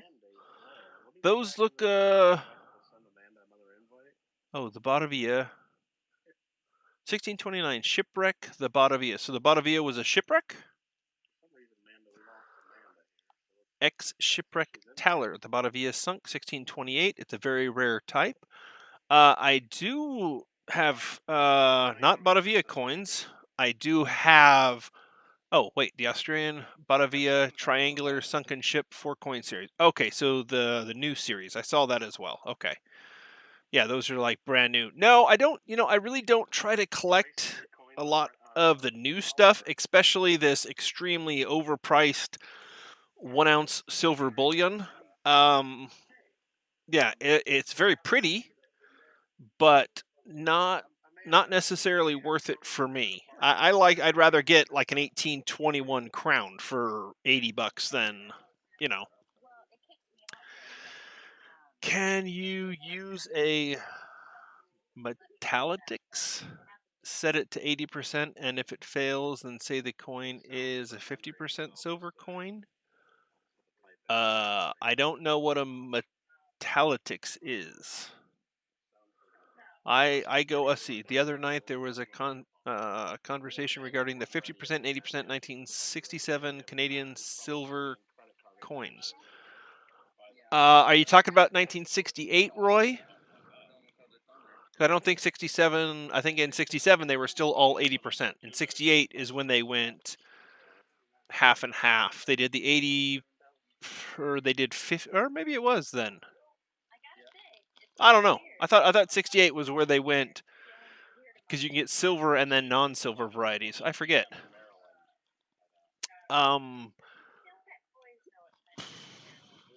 Basically, like at the coin store, we just go off of the averages for the dates. So whatever comes in, if we know that date is supposed to be, even if there's the chance of 50%, but the brunt of them are going to be 80%, we pay the 80%. It's Sigma Metalytics. I don't know. I still don't know what that is, but okay. I'm assuming a way to weigh it, so it would be either one way or another, but I don't know. I have no idea, to be honest. It'd be cool if I did, but I don't. um,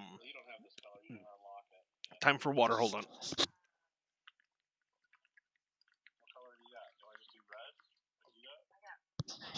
Ah, much better. Sorry.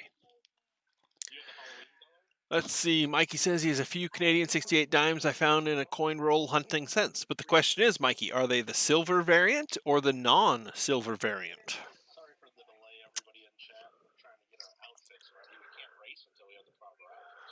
Oh god, this is fine. I can't even pick a freaking outfit over here. He's been streaming like 7 minutes, streaming 7 minutes, and he can't even get an outfit. Oh, it's a precious metals verifier. Okay. I guess I would assume so. Is it kind of like the laser? Is what you're talking about? Like where you can check a coin and it doesn't hurt the coin at all, and it reads it off? Because if it's something like that, it'll just tell you what the percentage is of the coin out of 100%. It basically tells you on a scale of oh, okay, then yeah, that you wouldn't have to. Yeah, if it's not 80, it would say 50 on it. You wouldn't have to just say, if it doesn't say 80, it must be a 50. It would say 80, or it would say 50. It would actually say 0.8 or 0.5, and normally it has even 2 digits after that. It normally does a pretty good. Those little handheld guns, or even the bigger units, which are much more accurate, they do really well at telling you. And they don't just tell you the composite of the silver. They'll tell you the composite of, I believe, the top 5 metals in that coin. When it tests it, it gives a list of down to the thousandth of the top 5 metals in a coin. So, yeah. But you'd really just be checking. You would only care about the silver content of the coin, so you really wouldn't care about the rest. So. Oh, New Line is wrong. Mint chocolate is awesome. Our mint M&Ms are good too, Mike. Those are pretty tasty. All right, so back to my stuff. 1898. 1898.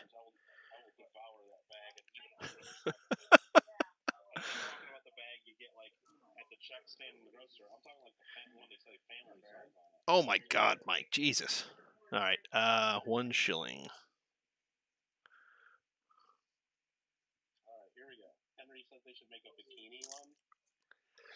I don't know if Roy, if you can even hear Mike in the background. It seems like it's coming up on the mic, but not sure if you can hear him clearly or not.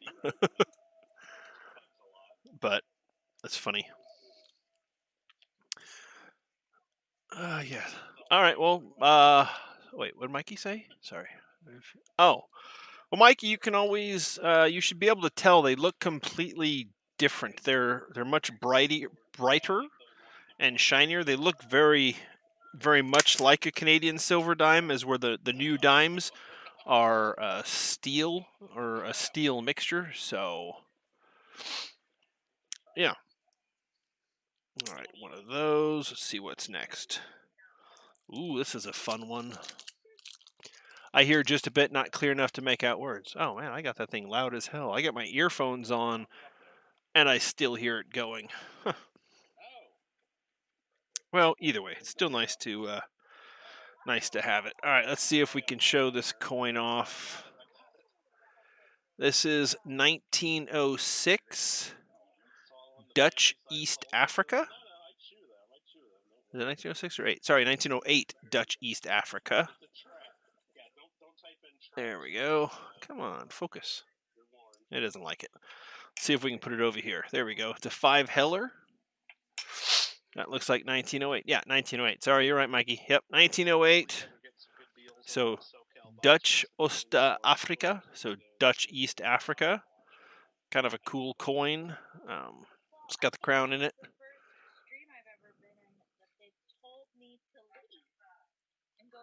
His looks more shinier. Mike is talking smack. I don't get nervous. We just enjoy the community. I do this for fun. He does it because it can be a living for him. He's working on making the gaming channel strong. I'm just having fun. So I'd rather just have fun and listen to him in the background. It's relaxing at night just to sit there and watch a little kid'll go crazy over Fall Guys, little freaking jelly beans running down a ramp. And he gets all crazy, like if someone cuts him off. It's hysterical to me. That's funny. A good laugh at the end of the day always makes the night go better. So. Yeah, Mike says people don't like to.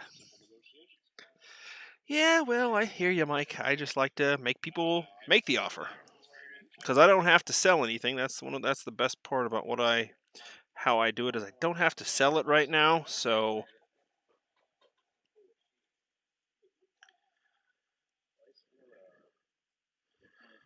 Dutch East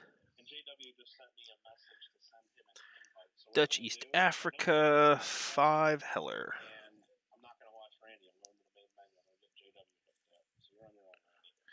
All right, cool. Getting that one done. Inside of a Fall Guy. Yeah, that shit's gross. That's funny as hell, but like, come on. I do like it that it wasn't just something that someone did, that the developers did it.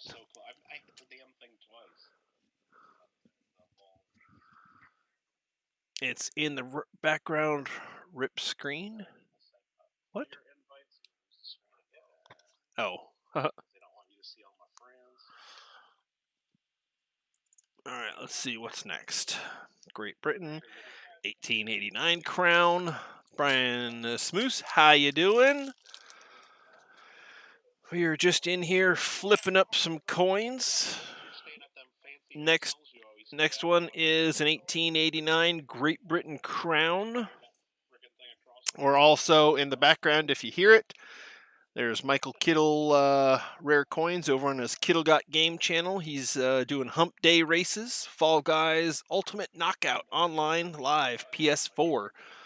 He's got 17 people watching. I've got 10. It's awesome. So I do think it's fun again listening to him in the background. Makes this evening go easier. He gets pissed off and I get to relax. So 1889 Great Britain crown.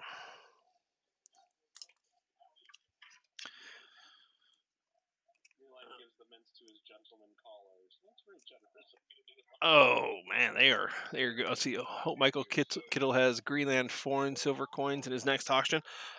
Uh, I'm kind of amazed that he didn't have any of the Newfoundland and stuff because it's not all of that rare, especially like that 20-cent piece. It's nice, but it's not necessarily a very rare coin. So it's probably 10-15 bucks is what it sell for most, and in his auction it's $8 in the $8, $10 in the price menu at NGC. So you know. Plus, we lost the first package to you in the mail, so this one I'll make sure it has a tracking number and everything, Mikey, when I get it out to you. But I'm still going to find a couple other cool things to make sure before I send it out. I'm not just going to send that out as is. So I'm going to make sure it gets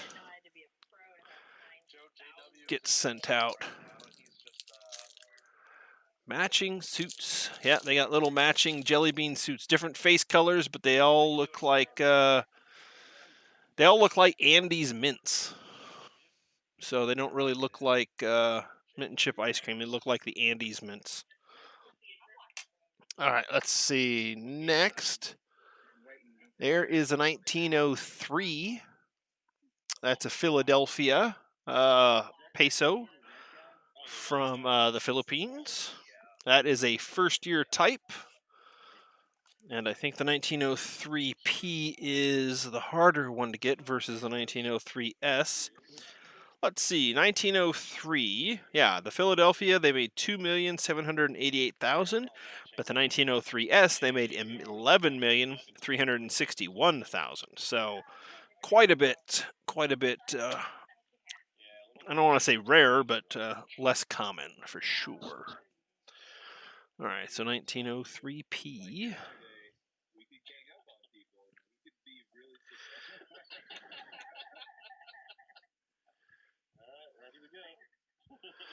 Sounds like they're going to be ganging up on people over there.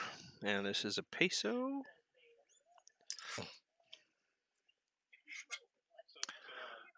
Is this stuff you just picked up?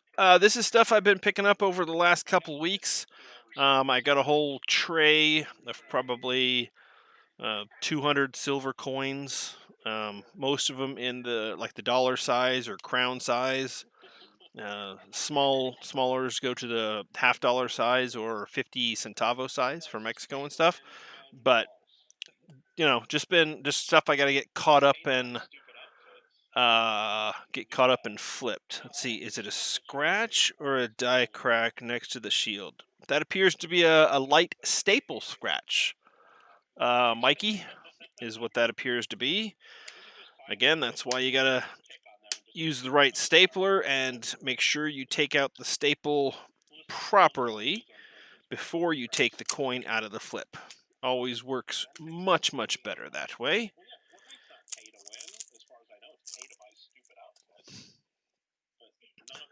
Now they're talking about Fortnite.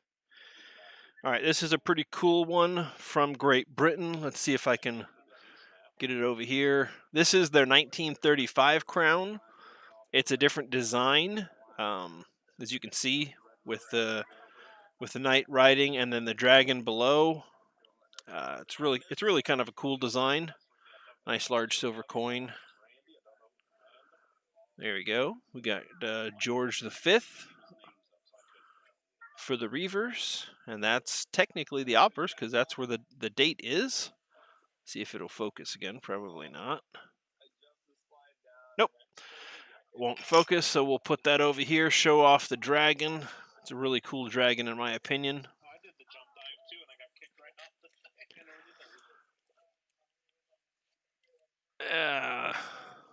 That's funny. All right, 1935.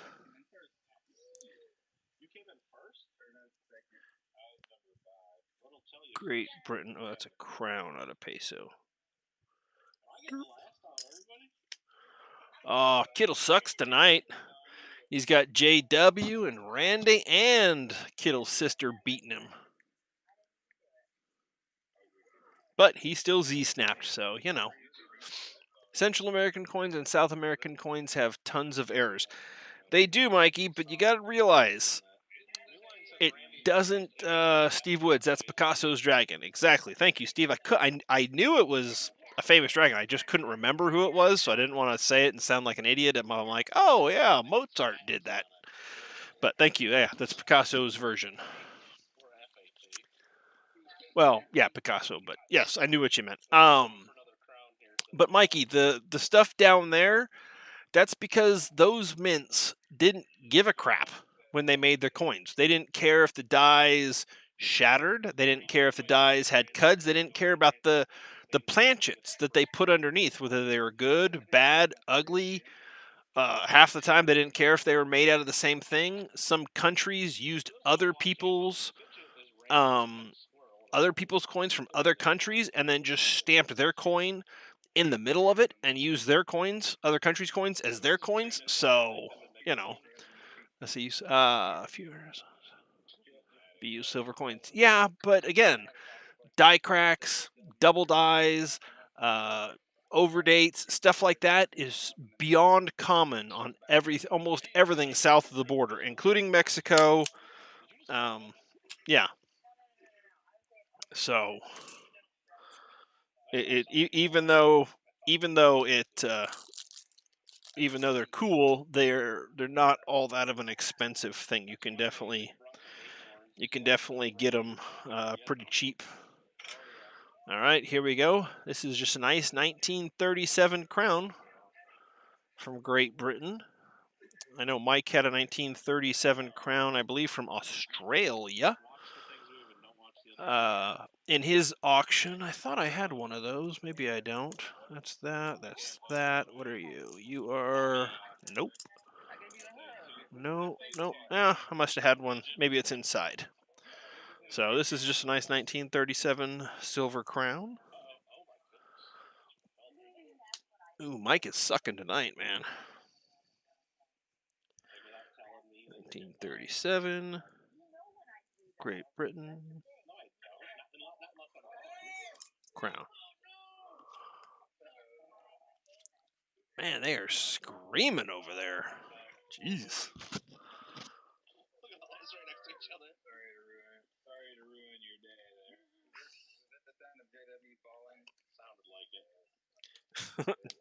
All right, well, JW is off. Oh, Kittle's sister was the last one to fall off the little spinning log. Come on, Amanda. Got to stay on the log. You found 4 of them. I may have bought. I bought something. What? Wait. I may have bought. I bought something for $24.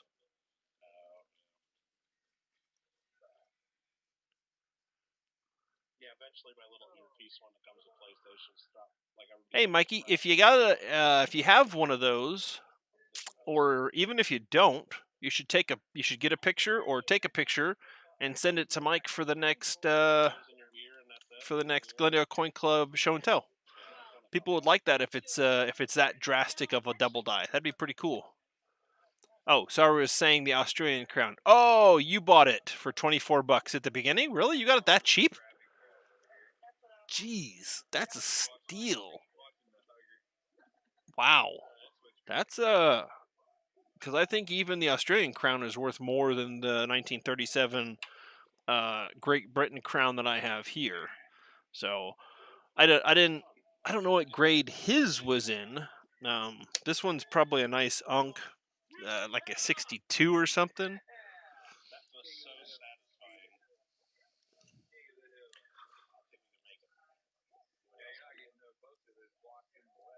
Ow. Kittle always demanding people move the blocks for him because it's his stream. But a half crown from Great Britain in AU condition with toning for $15. All right. Well, here, Mikey. Let's see, what is this? This is a half crown from Great Britain from 1887. Yeah, we'll flip that one up next. It's not all big. It's not all big silver, but that's a pretty good deal, though. 1915 half crown. Yeah, it's pretty nice.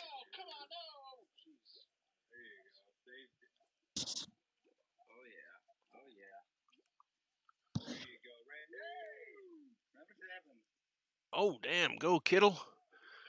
8 out of... Oh, Kittle was eliminated. Oh, Randy made it. Oh, Kittle says it was almost a comeback. If you're not first, you're last. You know what? I need to type that into his chat. If you're... Yeah, maximum of 3 Fs per person, Don. Uh-oh. Channel rule. New channel rule. Damn, Gringo's on top of that stuff over there. Randy here. You need the gold ring. All right, Great Britain, half crown. Standing, only 7 qualified. Make it happen. You let that Chinaman just jump right in front of you. God.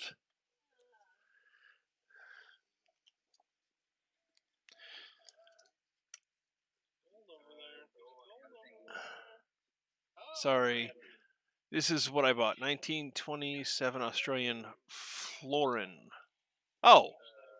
That's all right, though. That's not bad. You can tell I have no idea what I'm doing. Steve, no, that's 1927 Australian florin. That's not bad. That's an early Australia stuff is pretty sought after. You should try getting some dang gold. So that's Somebody got the gold. Somebody got the gold. Stay in the middle. Right in the middle. Right in the middle. Right in front of you. Right in front of you. Get it, Randy. Get it. Get it. Get it. Get it. Both of you missed. Oh my god, these guys are hysterical to watch. Also, this plus others, the 1946 New Zealand half crown.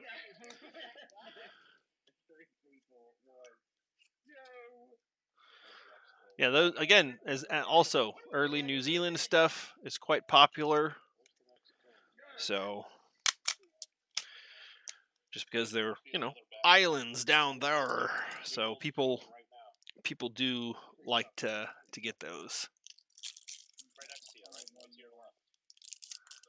Wah, wah, wah.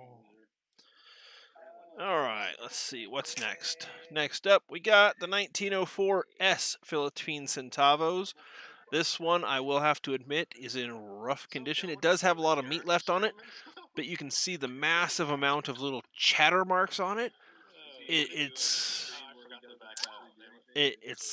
rough. It's kind of weird. I mean, it's not bad.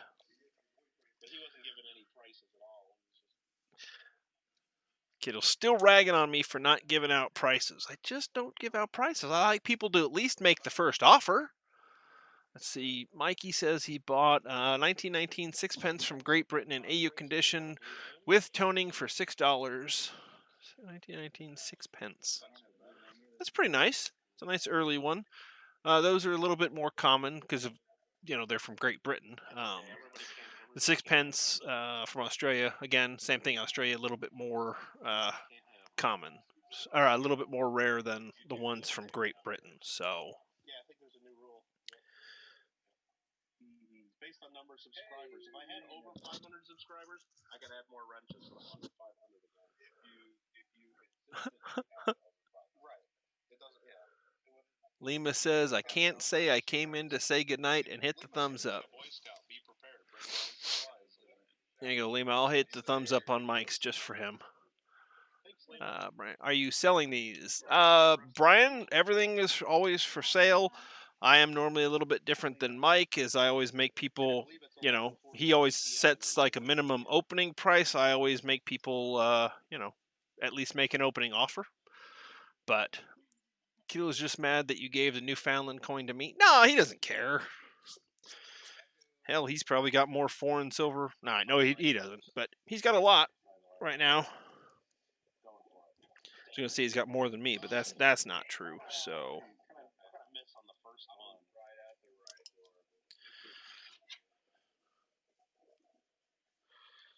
Thick Sonic.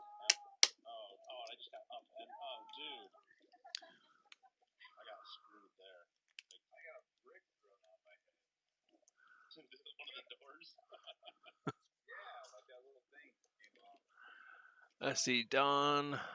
I work with a lot of attorneys, and they usually never want to make the first offer. I can't buy and sell this. That's funny. Yeah, we actually do have quite a few lawyers that come into the shop, so it is kind of funny. But even in the shop, we always tell people, you tell us the price if you're selling or if you. Well, I guess no. In the shop, we always have prices, so really they're just buying. So all right, well, yeah, all right. If anybody wants, I'll put at least a price on something.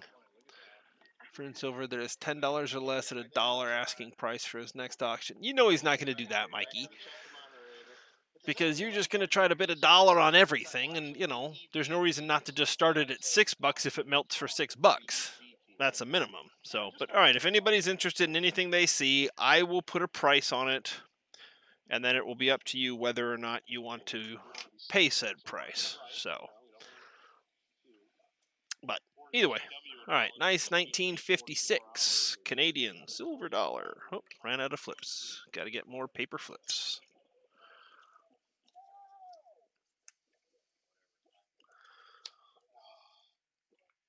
Let's see. 1956 Canada dollar.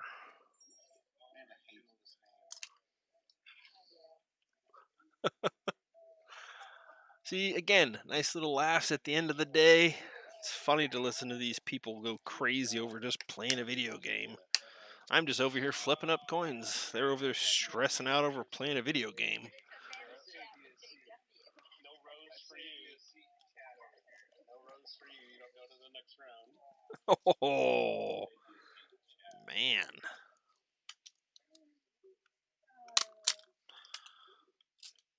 All right, let's see if I can. Oh, I don't know how to do it.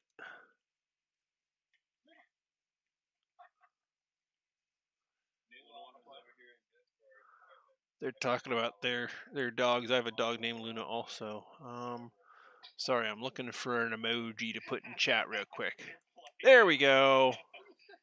Let's see. M-A-N-D-A. What in the heck? You're gaming right now. I did that to Lady Kid last There we go. night. All right, that was funny. I guess very early this morning. She was in the casino and the thing messing around. So I started talking to Okay, I'll ask, how much is the 1821 crown? Of course you're going to ask for that one. All right, well, let's see. I have two. Now I just got to find them. Did they get buried? There we go. I don't know where the other one is. Here's this one. But I will look it up for you right now, and I will slap a price on it. Let's see what this is. All right. 1821 ROW crown. 1821 crown from Great Britain. It's not a proof. He went in. Yeah, he went in. Oh, no, okay, it's this one. Okay. Let's see. Edge lettering of Secundo. Melt value is $19.79. 925 fine silver. Actual silver weight 0.8409. I would say, let's go back to looking at the coin. Now, this coin does have issues. As you can see, some ring dings, little ring dents right there at the bottom below the date. It does have a full rim, though, a full horse. You know, you can still see the line on the leg where the horse is, the sword near the rear of the horse. Let's take a peek at the obverse. Let me see if I can put it flat so you can see the obverse. There you go. The wreath on George IV. Not too shabby. Does Ukraine have silver coins? Yes, Mikey, Ukraine has silver coins. All right, so I am going to say that this crown is at least good condition.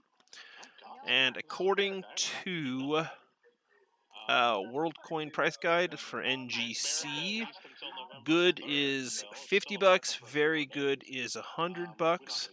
But they did only make 438,000 of these, so let's take a peek over at eBay and see what just if anybody's got any circulated ones for sale. I don't really want to overcharge somebody either, so that would bother me if I'm overcharging you. Oh, Great Britain. Wow, that's pretty crazy. 1821 crown. Let's look that up. There we go. All right, let's see. Oh, all right. So someone's got one for $224.10. Somebody has one, but that's way better condition, for $125. Someone's got one for about $115. One almost very similar for 111 bucks. Let's see, UK British 1821. Yeah, we'll catch up. This one's, other than this one's thoroughly clean. This one's got, what? This is, it's about 50 bucks, but his is worse. See, I like being able to make it good for somebody as well. So, all right, if so, where'd he go? Brian, if you're still in here, I can do 60 bucks. I will sell this here 1821 crown that you see in the Streamlabs screen right there for 60 bucks, and I will pay for the little bubble mailer shipping thing to you. What is it, like $4 with tracking? So I'll make sure it has tracking. So it would be 60 bucks shipped to you if you want it. Yeah. Oh my. Oh, Blue's getting that gold. Oh.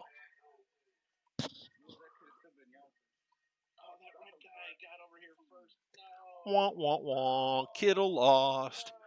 Yep, I had to look too. I had no idea of value either. Yeah, so you just let me know if you want it.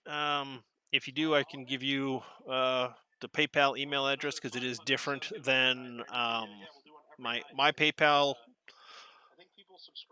No, my PayPal is different than my email address. It's an old it's an old address that I set up with, and I've never really changed it. I've just left that as my PayPal. So if you want it, let me know. I'll put that, and I'll put my PayPal in chat, and you can send a payment, and then I'll get it out to you.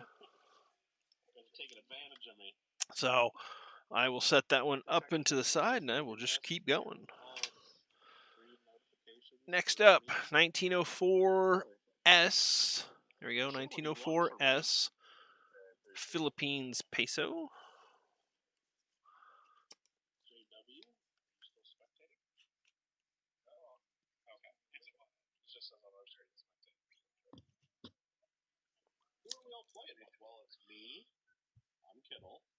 JW Undiscovered, and his whole crew, and Kittle's sister. But you can't tell us apart. We all look the same. 60 is a very fair price from what I see, but sadly I don't have that much to spend right now, but appreciate it. Oh, no problem, Brian. I'm happy to take the time, happy to look it up. You know, I get educated as well. That's something I would have done eventually as well. Now, most likely when I look it up again, I'll come to the same conclusion. So, yeah. Hopefully, but I just put it back in the pile. So, but yeah, no big deal. Always happy to again, share information, learn stuff as well, figure out how many were made, all that good stuff. But sometimes there's good information. You find out whether a bunch of them were melted or went down on a ship, or all sorts of crazy stuff can happen. So sometimes you find out something is significantly much more rarer than you thought it was, thus making it worth significantly much more than you thought. So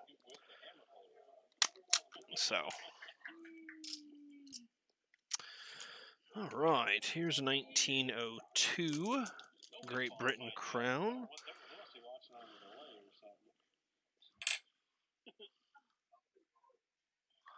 There we go, 1902.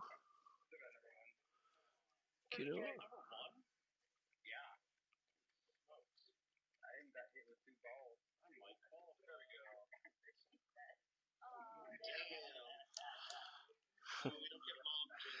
$1902. I remember when I was a kid, we get the husky size. Great Britain crown. Or is that like make kids cry now? Like the kid size that was husky. I'm sure like that's not even allowed anymore. Let's see. Kiddo's got 26 people watching, but I still got 13, so I appreciated everybody who kept it on and who's hanging out. Special game mode that's so fun. Yeah, special game mode for October. That it's like the heat seeker mode.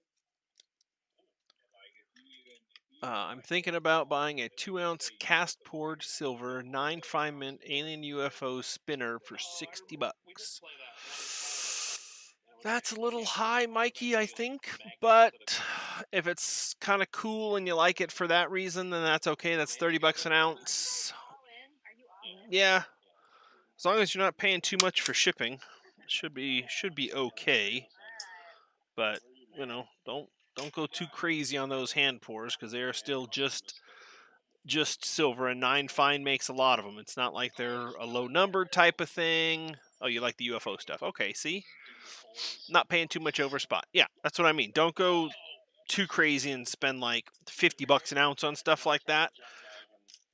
They're probably making 1,000, 10,000 of those things, and they're always hot right away, but they tend to go down in value after a year or two. So it's always worth hanging off if it's a high premium. So if something's like $50 an ounce, $80 an ounce, definitely not worth it. Wait a little bit, a lot more come up much faster. So all right, next we got a 1967 Canada.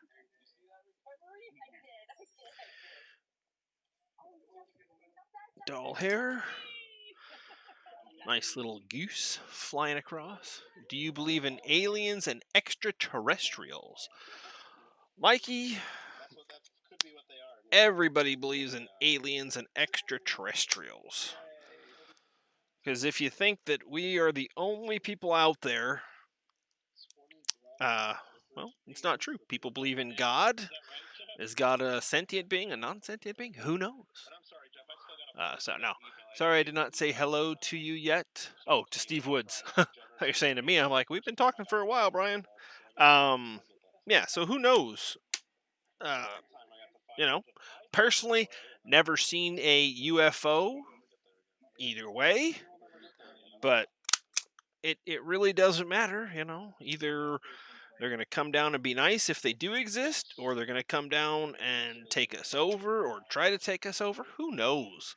That's what movies are for, Mikey. Let your imagination go wild.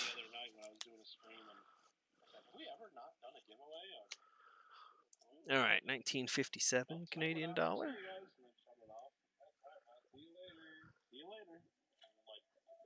People leave, and not even 10 seconds later, I'm back on.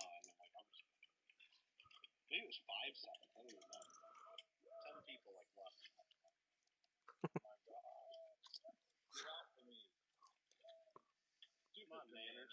Ooh, I saw the hell out of one about a year ago along with others. Yeah, I don't disbelieve they're there just because I haven't seen it. There are plenty of I'll say it, and it's not to be mean, Steve. I'm not pointing this at you, but there are plenty of crazy people out there who have just taken over that and are crazy in the brain, but there are also probably even more very reputable people um, who have seen stuff. And, a UFO doesn't always necessarily mean it would be from outer space or another planet, galaxies away, or even just a planet away. UFOs can be other things as well. So we don't know everything that our, you know, government does, other than here in California, they keep us locked up all the time as much as they can. And the lady who locked up the most people actually in California wants to be the vice president. But we don't get too political over here, you know. But that's just me. I don't agree with that lady. I don't agree with how she treated people. Doesn't matter your skin color. It's wrong to keep people locked up longer than they deserve. If you've done the crime, you do have to do the time. But once you've served your time, you deserve to get out. There's no question about that. So, 1952. That's the whole point of the law. So, Canada dollar. So, and I can't say that Joe Biden or Kamala Harris care much for the people who are incarcerated. They act like they do, but I really don't believe they do. So, since Joe wrote crime bills and Kamala was the chief law enforcement officer in California and loved to lock people up for all the silly crap. Some presidents seen UFO on Air Force One, and plenty of U.S. officers, U.S. Air Force officers, and NASA pilots as well have seen what they claim to be, but they couldn't. Again, they have to call them UFOs because they don't know, other than flying objects, what they were. So, absolutely, there's nothing. Lots of people have said they've seen UFOs. So, and I haven't seen one, so I can't say that they do or do not exist. I will never say something doesn't exist because I think that's crap. I think that anything and everything could possibly happen, but saying that, and that includes UFOs. Mikey, if you lived out here in California, there's a radio station, KFI AM 640, and I think it's Friday nights from 10 o'clock until 1 o'clock in the morning is a show, and it's always about stuff like that. I know they're syndicated across the country, but I don't know what other stations they're on. And then from 1 o'clock until 5 o'clock, they do replays of it. So if you didn't catch it the first time, they play it right over again the next time. So it's kind of cool. Do you think that they should recovered artifacts from the Titanic before the ship is lost forever due to rust? They have been recovering artifacts from the Titanic since Steve Woods, George Norrie. Thank you, Steve. Yes, dude, I love George Norrie. He is amazing. That guy does not treat anybody with any bit of respect or disrespect, no matter how possibly outlandish or crazy they sound or not. He is a fantastic host. I love that guy. Thank you. That's awesome. Yeah. So basically, Mikey, since they found the ship, they have been bringing up as much as they can.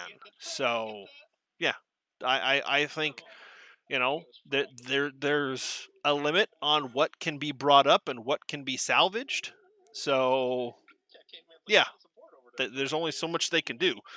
The ship sat down there for years and is just rusting away. It's a big, thick iron ship. There's nothing that can be done about that. All right, so this is a florin, 1/10 of a pound. So I guess you need 10 of these for a pound. Where the hell is the date? Is it on the front? Hydrate or dihydrate? Hydrate or dihydrate? All right, I'm confused. I need my loop. Oh, I have my loop. Where is the date? Ben put in his 3 Fs. Thank you, Ben. Stick to that. That's the rule right now, Ben. We might go down to 2 Fs if it gets out of hand. Where in the hell is the date on this thing? Is it tiny? Is it big? Oh, wait. There's a 10? Is this a 1910?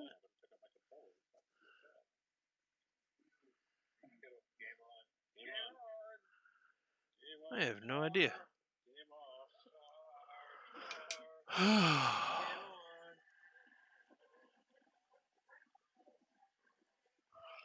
I don't know where the date is supposed to be on this thing. I don't know why I can't see a date. That's crazy to me.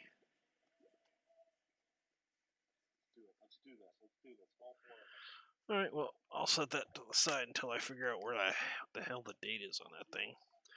Let's go back to... M&Ms like really bad.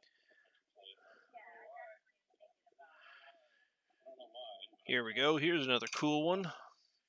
This is an 1819 Great Britain crown, so that's even older than the 1821s. All right, so let's check that one out on NGC. 1819 crown. I know Clever and Lady Kid, I guess they lost power. And, Crown proof. Crown LX, LIX.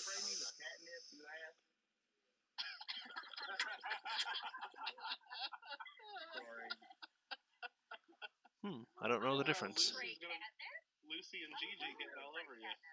Spray catnip party around.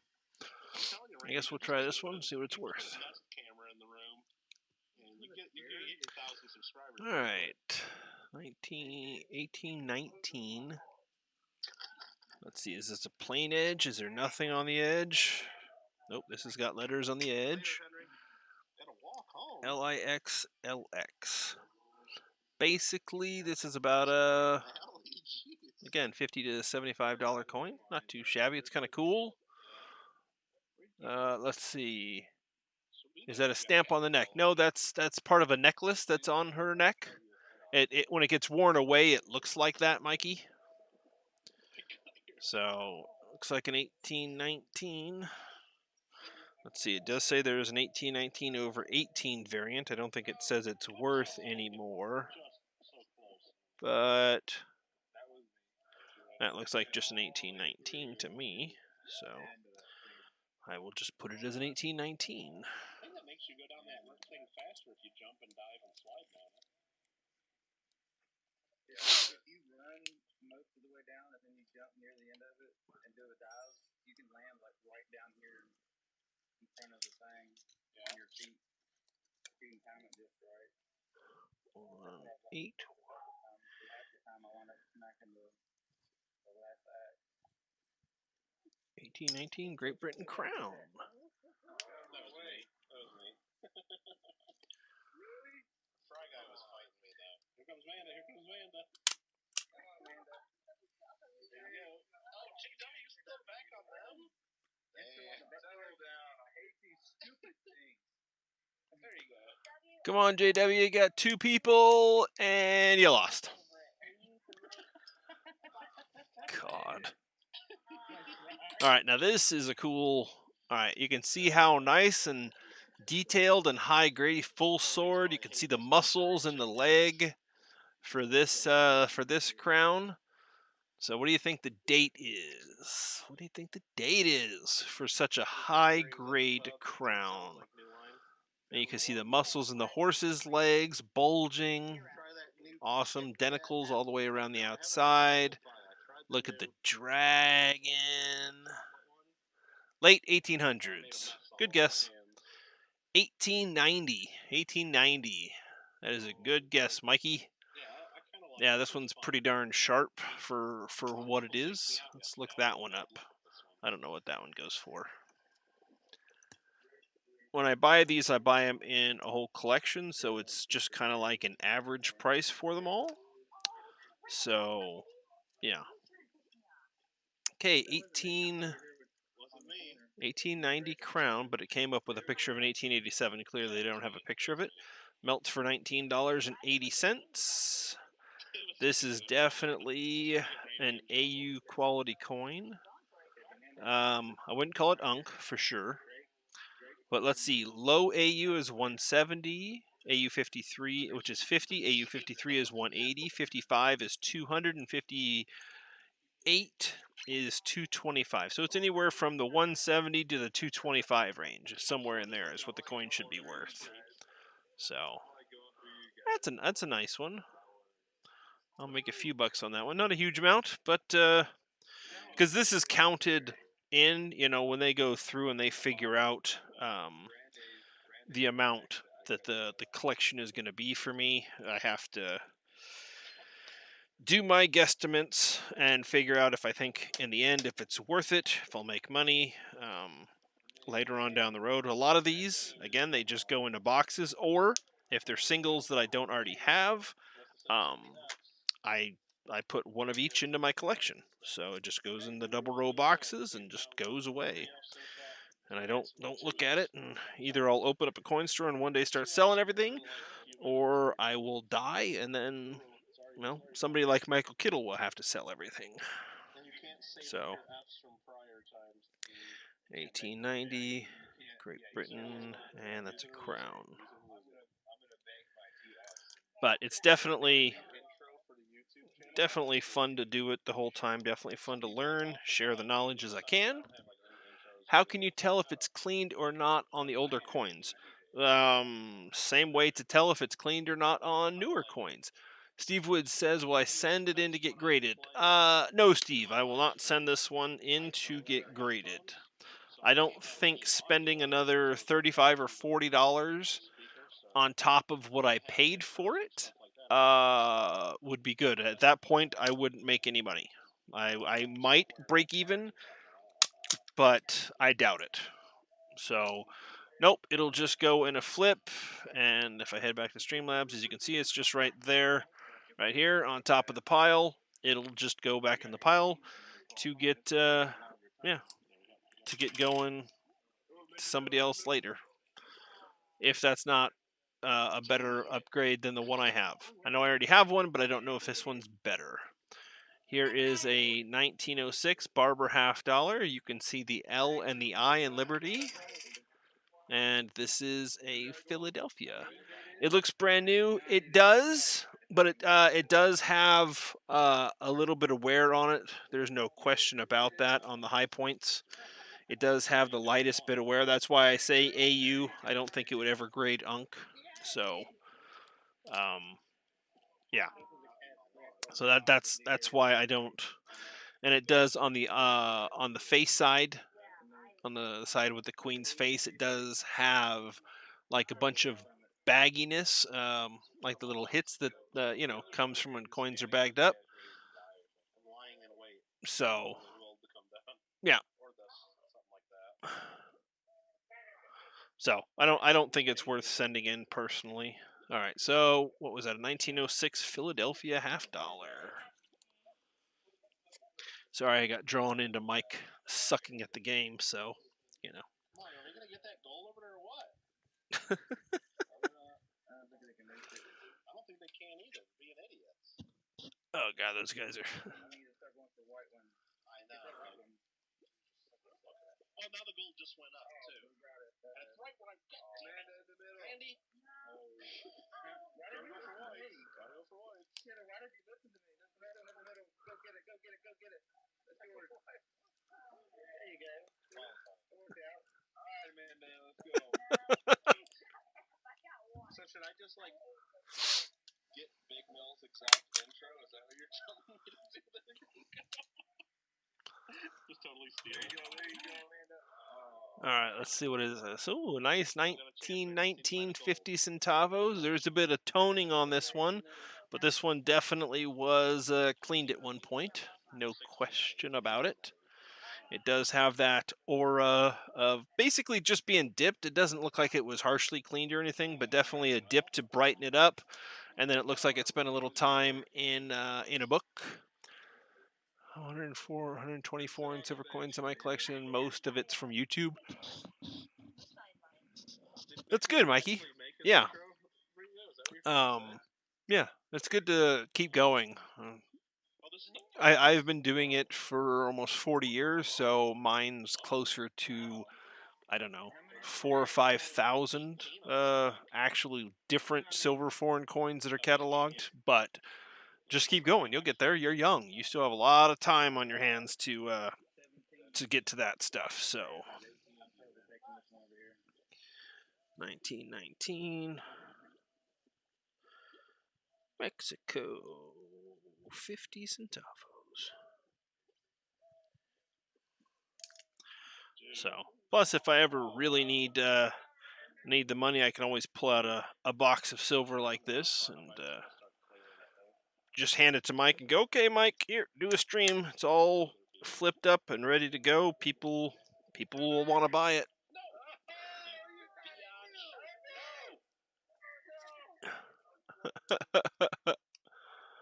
Mike is playing his favorite game. Oh, Mike sucks. Haha, Mike. See, these guys are like crying and. Aww. These guys are funny.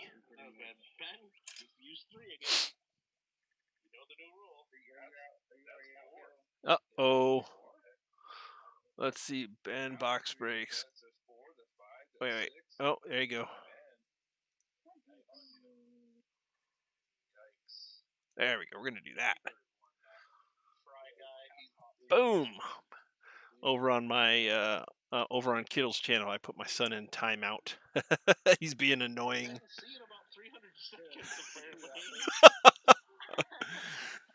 All right. So when 2 people time you out, does that make it 600 seconds? Oh, it's funny. I timed my kid out. All right, so this is it's got partial liberty across the headband. It's 1912. I'm back, Don. I'll be your new friend. Oh, thanks, Vern. How you doing? This is a 1912.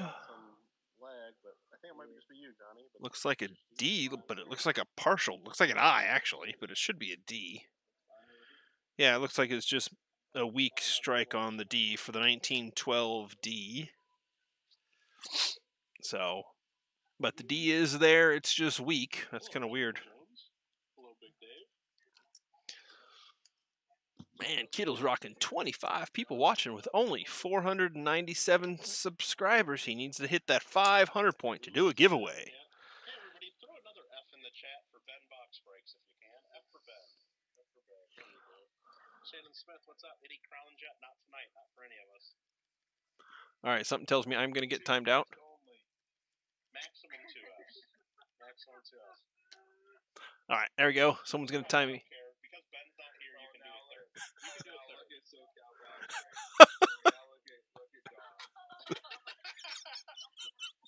YouTube's going to stop you. Oh, Steve, you retracted your message. What'd you say? I missed it. Sorry. I was over. I was over making fun of Mike in chat. All right. Anyways, 1912D half dollar. 1912D Barber half dollar. Flip it up. Let's see, what is it? 9 o'clock at night.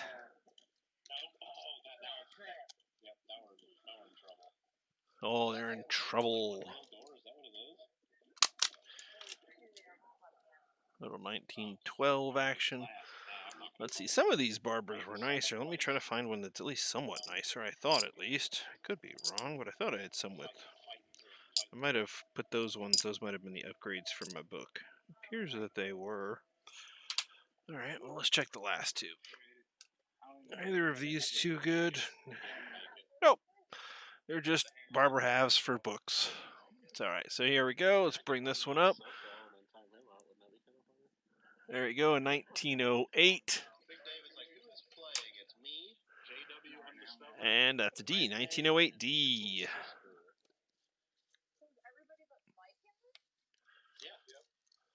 All right, 1908 D. Just because of that comment, we're going to watch Amanda so we can all watch her. God, these guys are funny. Brian says it is 12:18 a.m. That must be where you're at, because here it's only 9:18, 9:19. Nice and early. We still got time. But that sounds like a time to go to bed for you. Hopefully, if you got some work tomorrow morning. I know I do. I got to get back to the coin store, but I wish I had a normal sleeping hours. My body doesn't really. I'll start yawning like that, but I won't go to bed until like 12:30. I don't actually get tired. I'll go upstairs and try to go to sleep, and life will just not work out all that well for sleeping. All right, here we got a Britannia with Georgius III. I bet if we turn it over, it'll give us a date, hopefully. There we go, 1820. The Anio, which is the date of 1820. It's pretty cool. Brian says, yes, get up in 6 hours exactly. Is there a rule on Scotch tape stains? I know it has to be a downgrade, but since the problem is known, it's not so bad as an... no, it would be considered environmental damage, or they would consider it PVC.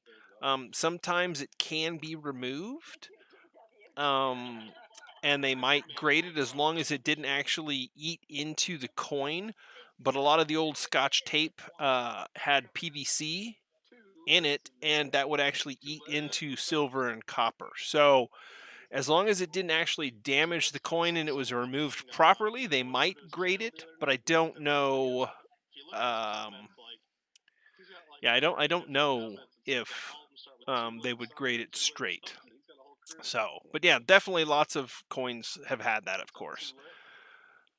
Let's see, nice 1820. What country is that? That should be Great Britain there, Mikey. Let's see. Yeah, see, Georgius III, Britannia. So Great Britain, 1820. So I think this is this should be a half crown from 1820. 18. We've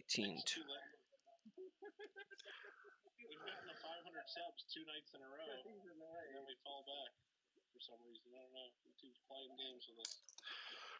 Yeah, these are always pretty nice. Let's see. Vern says, I uses to sleep in this locomotive in my avatar. Oh, you used to sleep in the locomotive. Oh, dude, that's cool, Vern. Dude, I bet that chugging along is like actually relaxing. I used to, one of my jobs was I drove all over the country, and I worked for cable companies, and I either helped them figure out how all their wiring was run, so I helped them figure out the issues and errors in their plants, you know, of the stuff that's up on the telephone poles or buried underground. I could tell them how it ran and how it worked, and you know, stuff like that. But my favorite was always stopping at truck stops and parking next to the big rigs. I had just a Dodge with a quad cab, but I'd sleep in the back part of the cab. And man, sitting next to semi trucks where they idle, man, that was some good sleep. So air conditioning running in my truck, the rumbling of a semi truck next to it, good sleeping on the road. For road sleep, you know, that is. It's not like all sleep is good sleep on the road, but. All right, here we go. 1935, Mexico, 50 centavos. Probably not an unk, but certainly a nice AU. But again, we don't actually put that on the holder. We just put the date, where it was from, and the denomination. 50 centavos. BOS. And that's it. Put it in a flip. And then we go.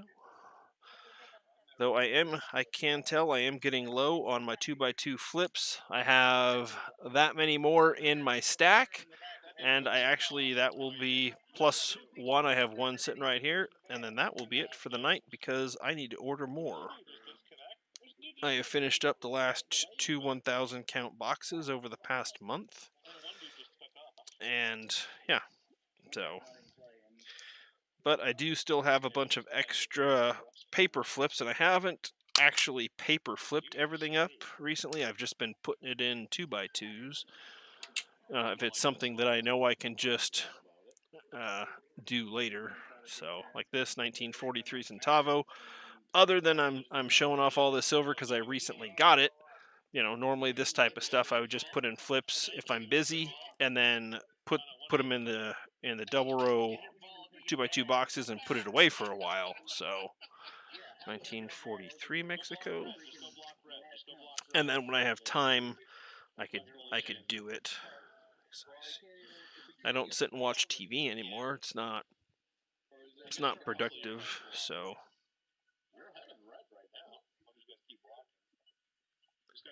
we only have limited time on this fine little planet.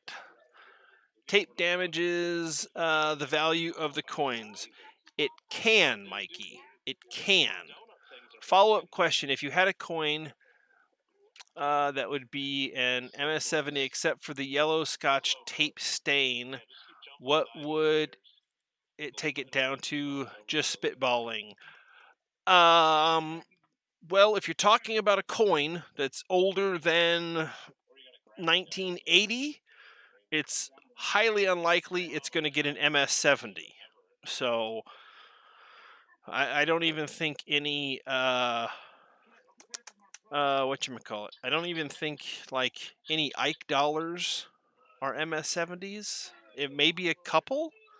I know there are some proof 70s, but even those are hard to get. So if it's anything older than that, it basically is not going to exist. They don't grade anything that high because it just doesn't exist. So if it's modern and it has that, then yeah. Yeah, okay. Say MS-64. Okay.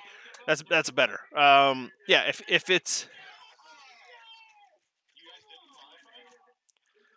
it's MS-64, your guess is wildly better than any clue.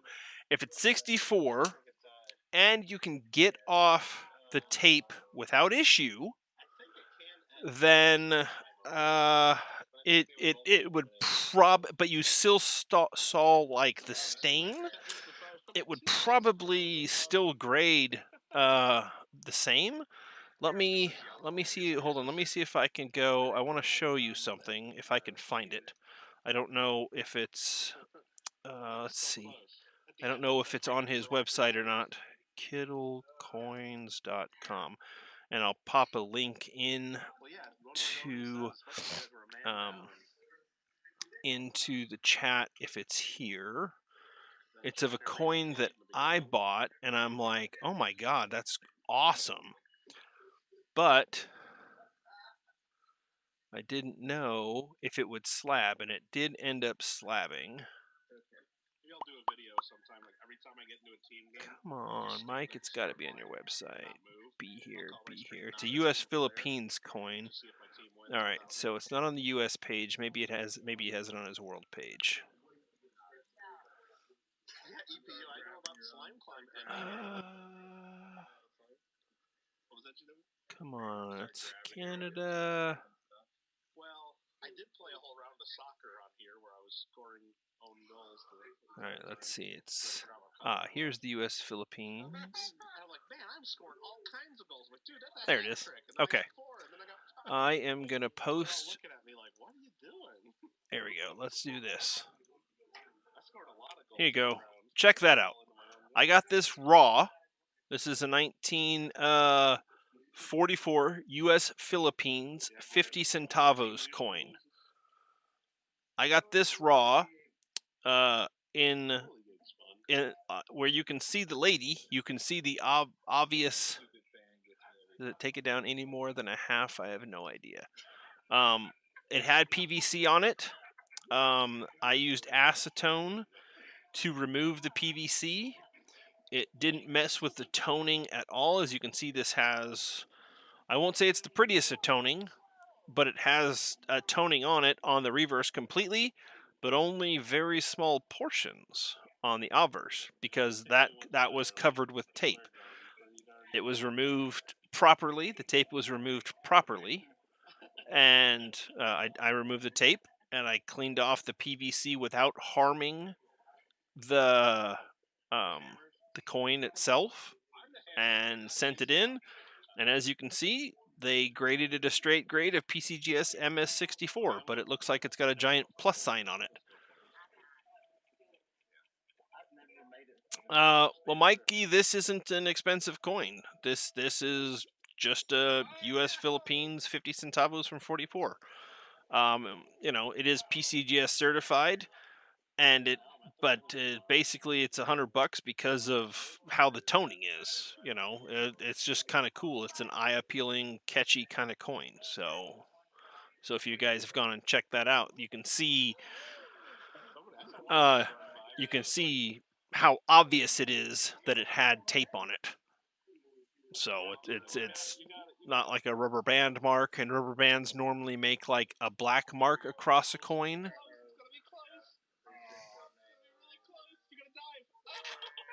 So this nice and thick. So if you guys have gone and checked that out, you'll see what I'm talking about.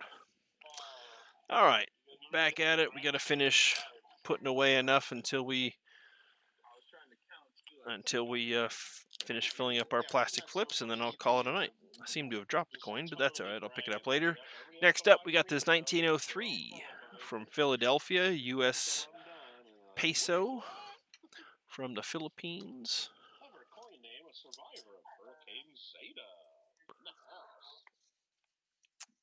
Still got 11 people in chat. I do appreciate that. That is helping me rack up the hours. All right, 1903. Philadelphia, U.S. Philippines peso. We'll have 497 by morning again. Don't worry. This is the third time I've reached 500 subs, so thanks for all the support. Mike's funny. Talking about his subs. You drop coins like Michael Kittle does all the time. Brian says he's still here.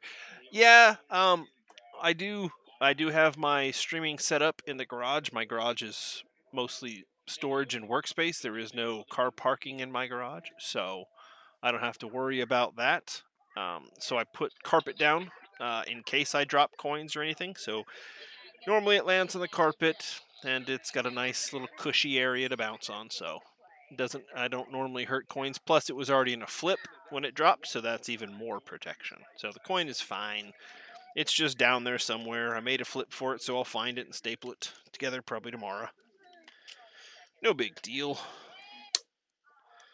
So, man, these guys are going crazy in this game. It's just a game, people. Just a game.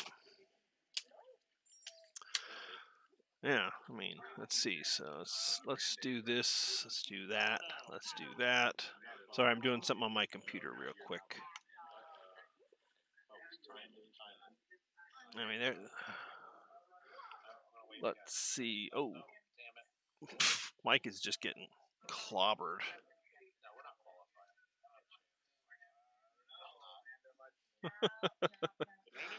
Oh god, these guys are funny.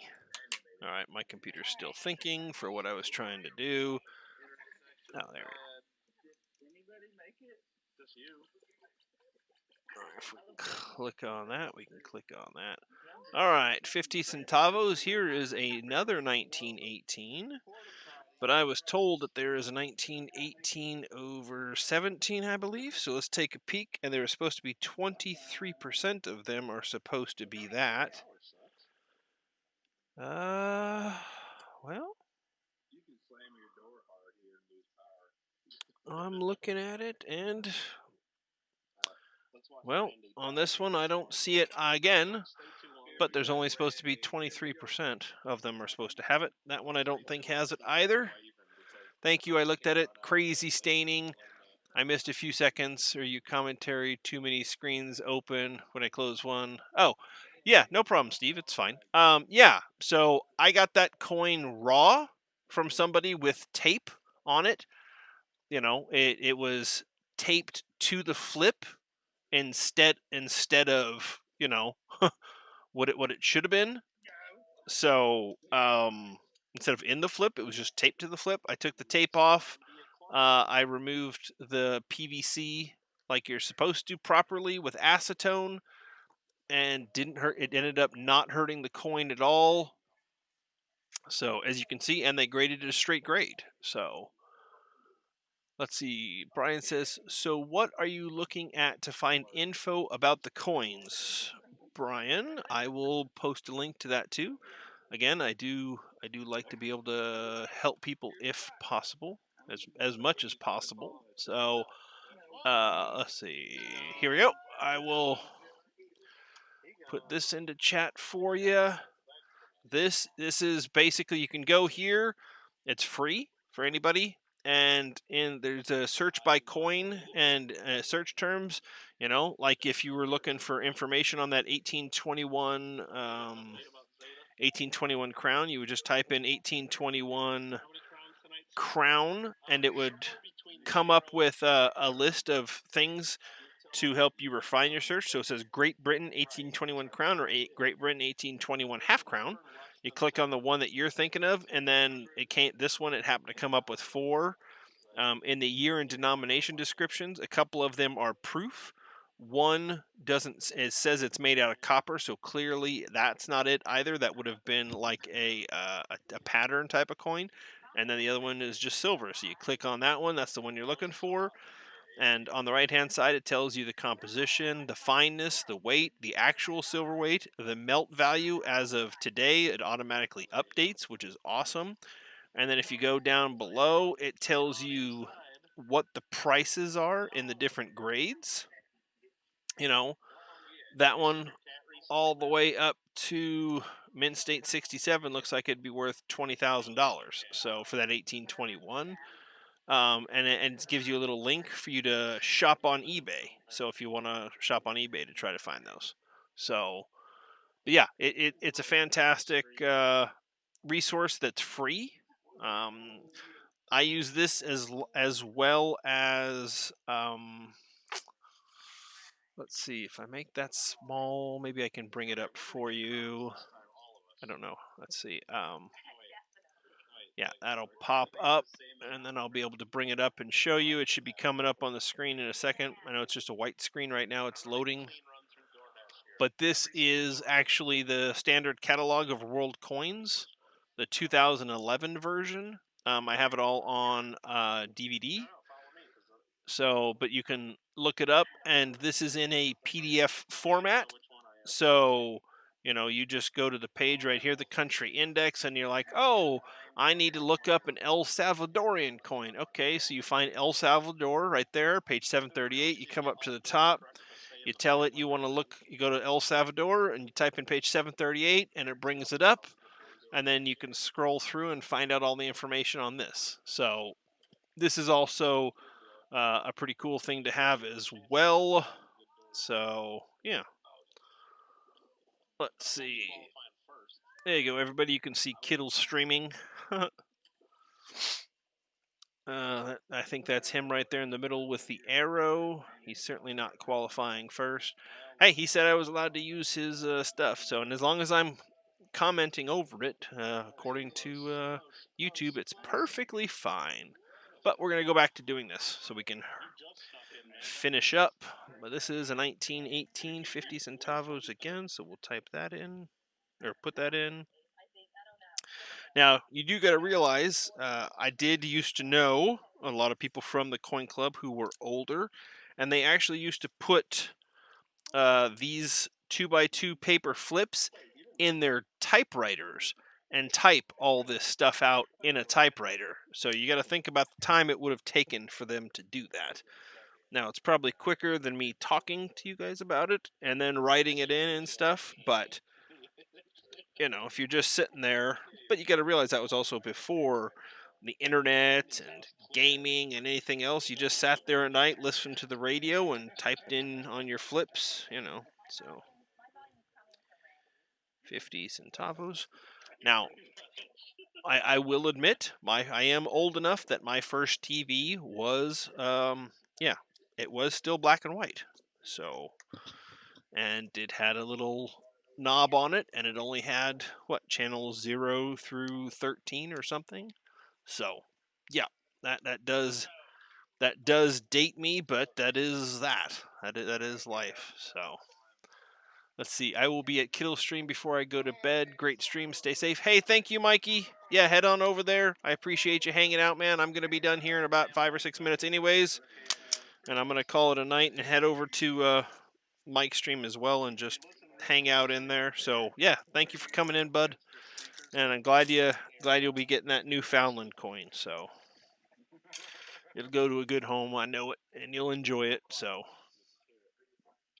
mine wasn't black and white, but yes, only 13 channels. Yeah. So it yeah. I did have the Atari, and I had a Nintendo.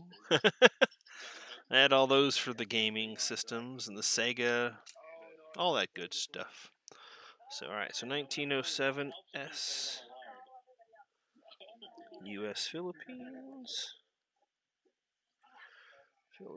peso. Put that in a flip, add it to the pile. As you can see, I really don't put anything in order right now. Yeah, it goes, once I finish them up, they go into the 2x2 boxes, and then they just go into storage. So, whoops, how about we put that with the paper flip. And then eventually I get back to them and put them in order with their countries. Yeah. But right now it's just pretty much just trying to get caught up on stuff. So, and as you can see, I'm running out of flips, and I still have probably 40, 50 centavos, 20 or 30 Mexican pesos, 15 US half dollars, and probably underneath all this stuff, another 20 or so Canadian silver dollars to do. So it's not like I don't have my fair share to do. I've been lazy. All right, here's the next one, 1908 S, Philippines peso. So ASUS Philippines peso. That was me that you were trying to push, I think. I know. I got a hold of him.